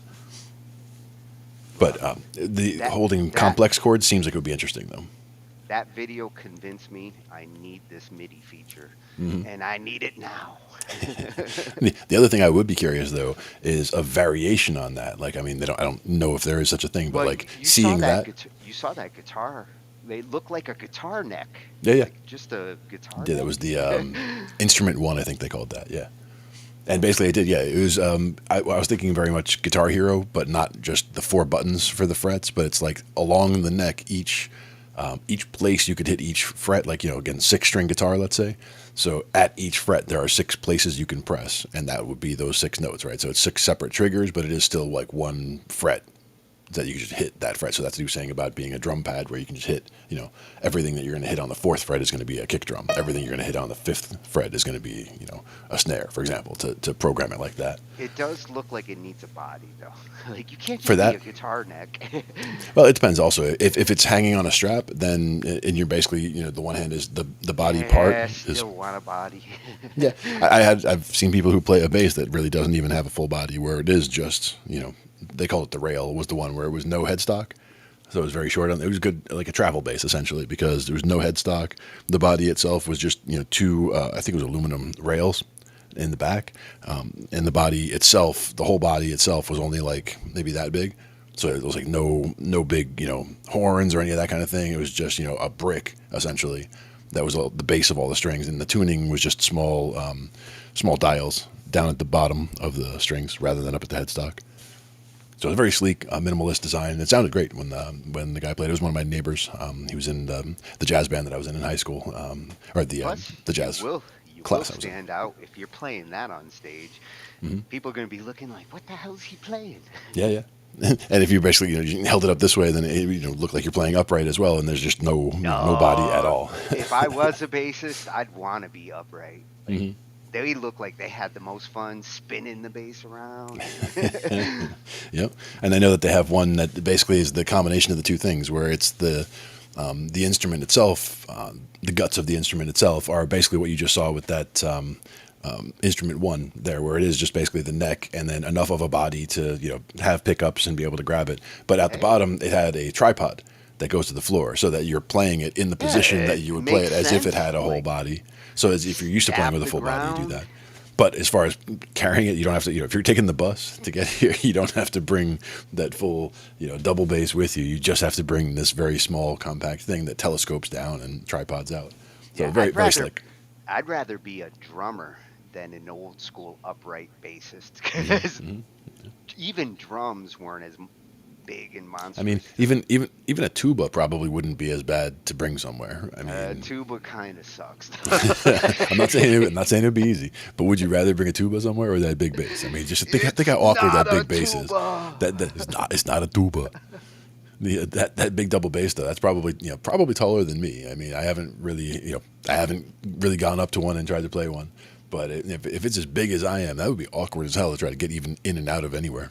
Hey, you have to give violas and cello players like some credit, because those are just as. They're not small the either. Viola's not as bad, but cello they're not small. is fucking pain in the ass to lug around. You're not putting it up on your neck here and playing it like a violin. I mean, that's not happening. Not for the double bass, especially. That's a big one. Have to have an orchestral night one night. Yeah. Even just for VSTs, get some VST sounds up in there for orchestras. Yeah, well, I've been searching for new orchestral resources, so that can cover a good chunk. Yeah, and then we'll the whole adding AI into the mix to just get whether AI is going to try to help with mixing something like that or with the arranging on something like that. I mean, imagine what you can get out of an AI helping with that type of project. Yeah, I see usefulness in that Alexa. Mm-hmm. Can't figure out the usefulness in the current one, but if it can help me with some music jobs, that'd be very cool. Now, which one were we looking at here? We were saying the BandLab page is what we started looking at, and I think that was the new tool you said. This is the BandLab Splitter. Splitter. Very cool. How to use it. Mm-hmm.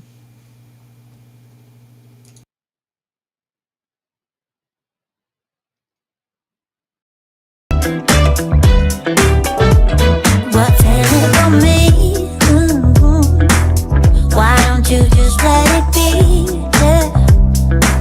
'Cause I gave you 1, 2, and 3. Don't go ask me what you did wrong. No, ignorance will never see. Oh, what's in it for me? Why don't you just let it be?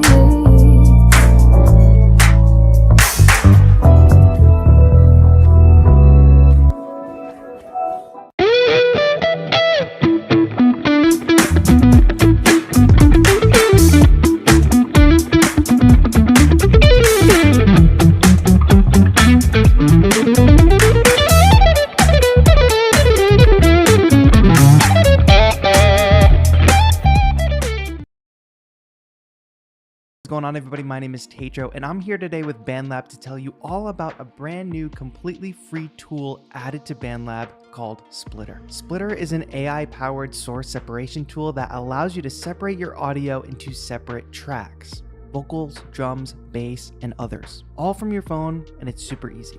You can manipulate each track's volume, speed, and key, and even loop segments of the track for practice. Then once you've manipulated the stems to your liking, you can open them up in Studio to edit and build your song. Let me take you through how to use Splitter on the BandLab app. Okay, let's start by opening up the BandLab app and tapping the plus icon at the bottom. In the Create tab, we can find Splitter under Tools. Open up Splitter, and now we can import our track. I'm going to import an original track called Older, which I originally created as a performance on my channel. So as the track is importing, it's uploading it to BandLab and working on separating the individual tracks. Okay, so now that Splitter is done, it's split it into 4 separate tracks: vocals, drums, bass, and others. Let's scan to a part of the track that contains all of these elements and see how it did. Let's isolate that vocal. Let's isolate the drums, the bass,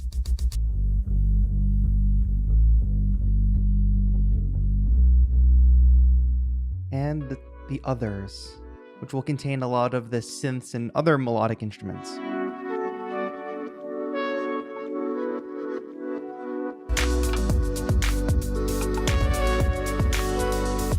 Of course, we can mute each of these individual tracks as well. Let's get rid of the vocals and just have bass and drums.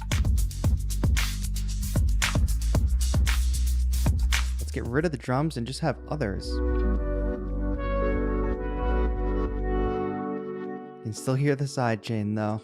So Splitter has certainly succeeded in separating these 4 tracks, but there's more that we can do here as well. You can see that Splitter has automatically identified, and correctly identified, I might add, the track's tempo of 114 BPM. So let's say I wanted to practice along with this track, and I wanted to practice at a lower speed. You can very easily slow it down to 91 BPM. Maybe I don't need it to be that slow. Bring it down to 102 BPM.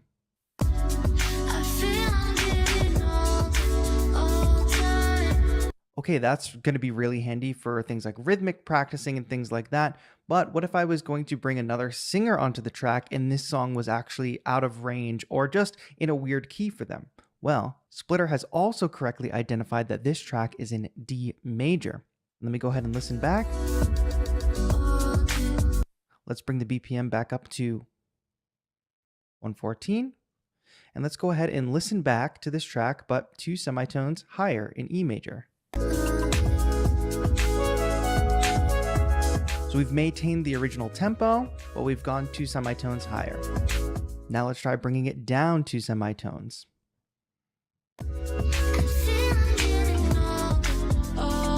Down to C major.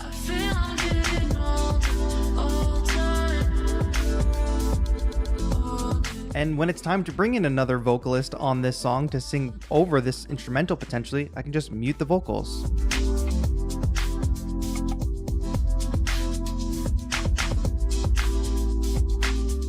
I'm thinking about actually adding a different synth solo on top of this track. So what I'll do is I'll set it to the original pitch. I'll bring down the speed so I can practice at a slightly slower speed for now. And I'll loop this solo section at the end here. Here. Just loop this short section so I can show you how it works. For these purposes, let's go ahead and mute all of the synth sounds. Let me practice on top with a different synth.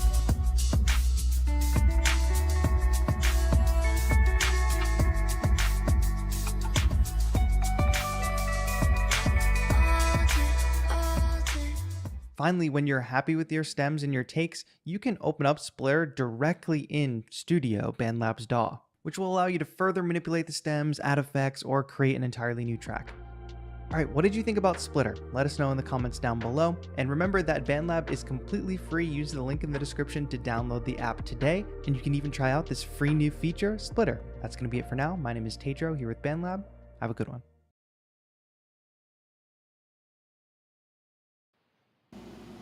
That's a hell yeah. Gotta find Pedro's YouTube channel. He's good at showing that shit off.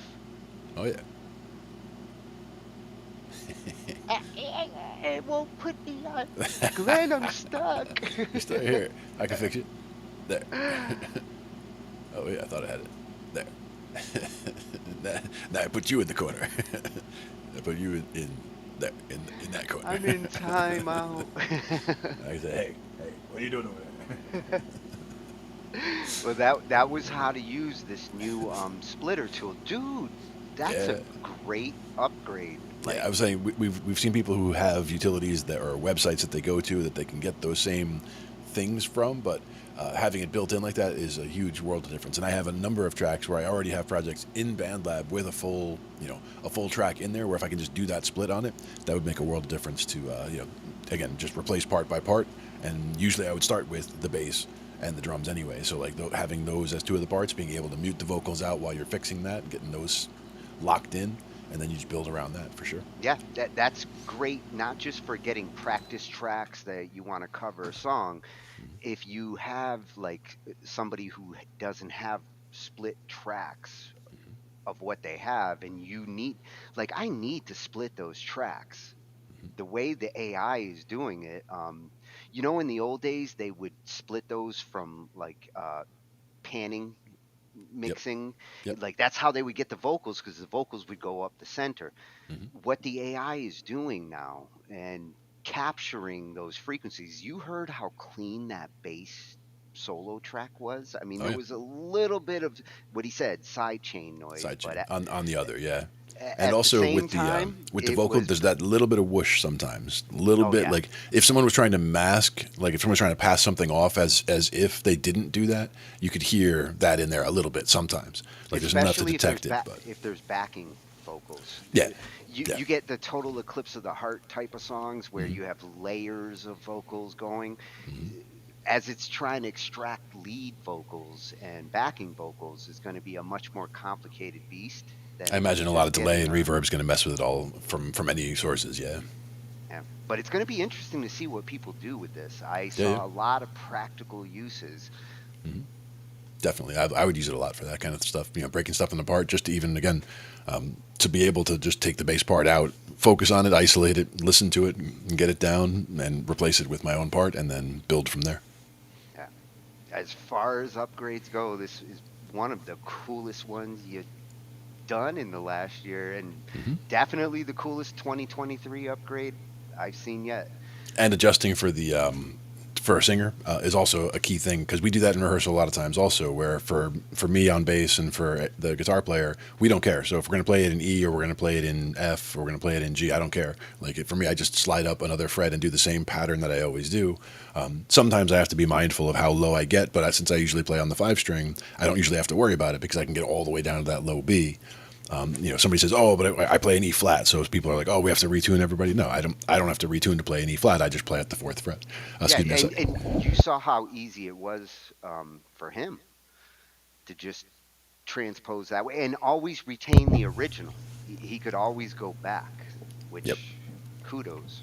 Yeah, and I like the fact that again, you can transpose it up and down. You can make it faster or slower. You can go either way with it, or you can go both. You could make it transpose it down and make it faster, for example, which would have been difficult to do in the past. But that almost turns BandLab into a hybrid wave MIDI editor at that point. Transposition like that is a MIDI thing, but they're doing it to wave files. It's just gotten that good. Yeah, it's crazy, man. I like it. Now that video was one of 2 videos that they had on this they came out with, or was the 1 minute intro there? Yeah, that was their promo that they rolled out with it. Which actually, like in 1 minute, I was like, damn, Mhm. really? It does that? And then when he explained it all and actually showed it in action, convinced that's going to be a very popular tool. Yeah. I'll definitely get you know, again, like I said, I'll go ahead and I'll break something apart with it and try it out and see how it works for me. I will report back. Yeah, as a like a study tool and music analyzing, trying to figure out what you're playing and whether you should sing it up or down like that. Yep. So easy to try and non-destructive. You can always go back to zero and boom, that's the tempo. Yep. And my other big thing is if you make a change and it didn't fix things, rather than trying to, you know, change again to get things back, a lot of times the undo is the best thing. You just, you know, you did something and it messed something up or it didn't go right where you wanted it to. You can just undo and then just you know, take those same steps you just did and just do them again. And the beauty with BandLab is if you save that revision, you are just saving those changes, and you know BandLab's revision history is powerful. Yeah. You can go back to that first revision before you threw all that shit on. Exactly. Here's before everybody else came onto the project. No. At least you have something to work with there, and then you can build it again and build it up from there. But one thing is, I think that put us a little past pumpkin time already, but it's all right.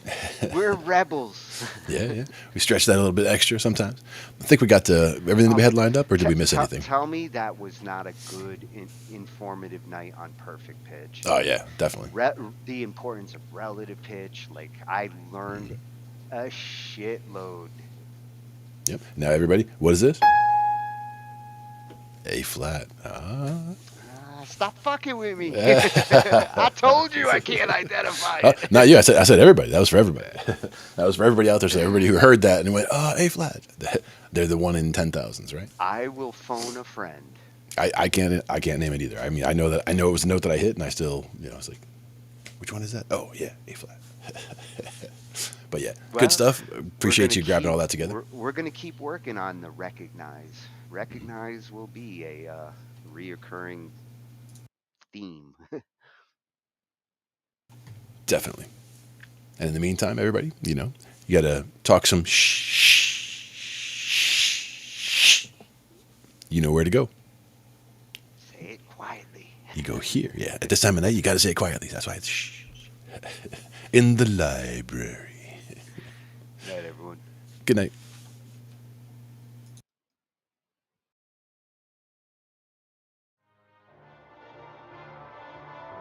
Ambient noise, yeah.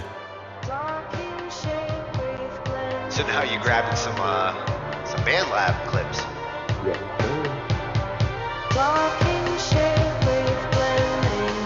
Now for me, that would also be something where I would use like volume automation and like bring that from the bottom, like bring it in and then bring it back out. And these are the kinds of sounds you can stretch.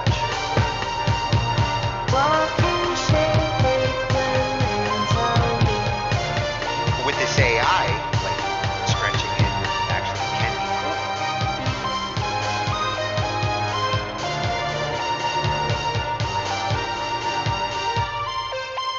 Oh, that was perfect for the interlude too. Ends it right in the right I spot. didn't even notice 40.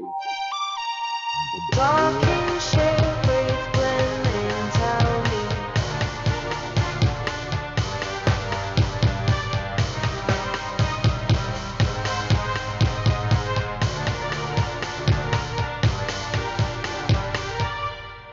didn't even realize the texture faded out at the interlude until it happened. I'm like, wait a minute. Sometimes you just, you know, it was just meant to be that way.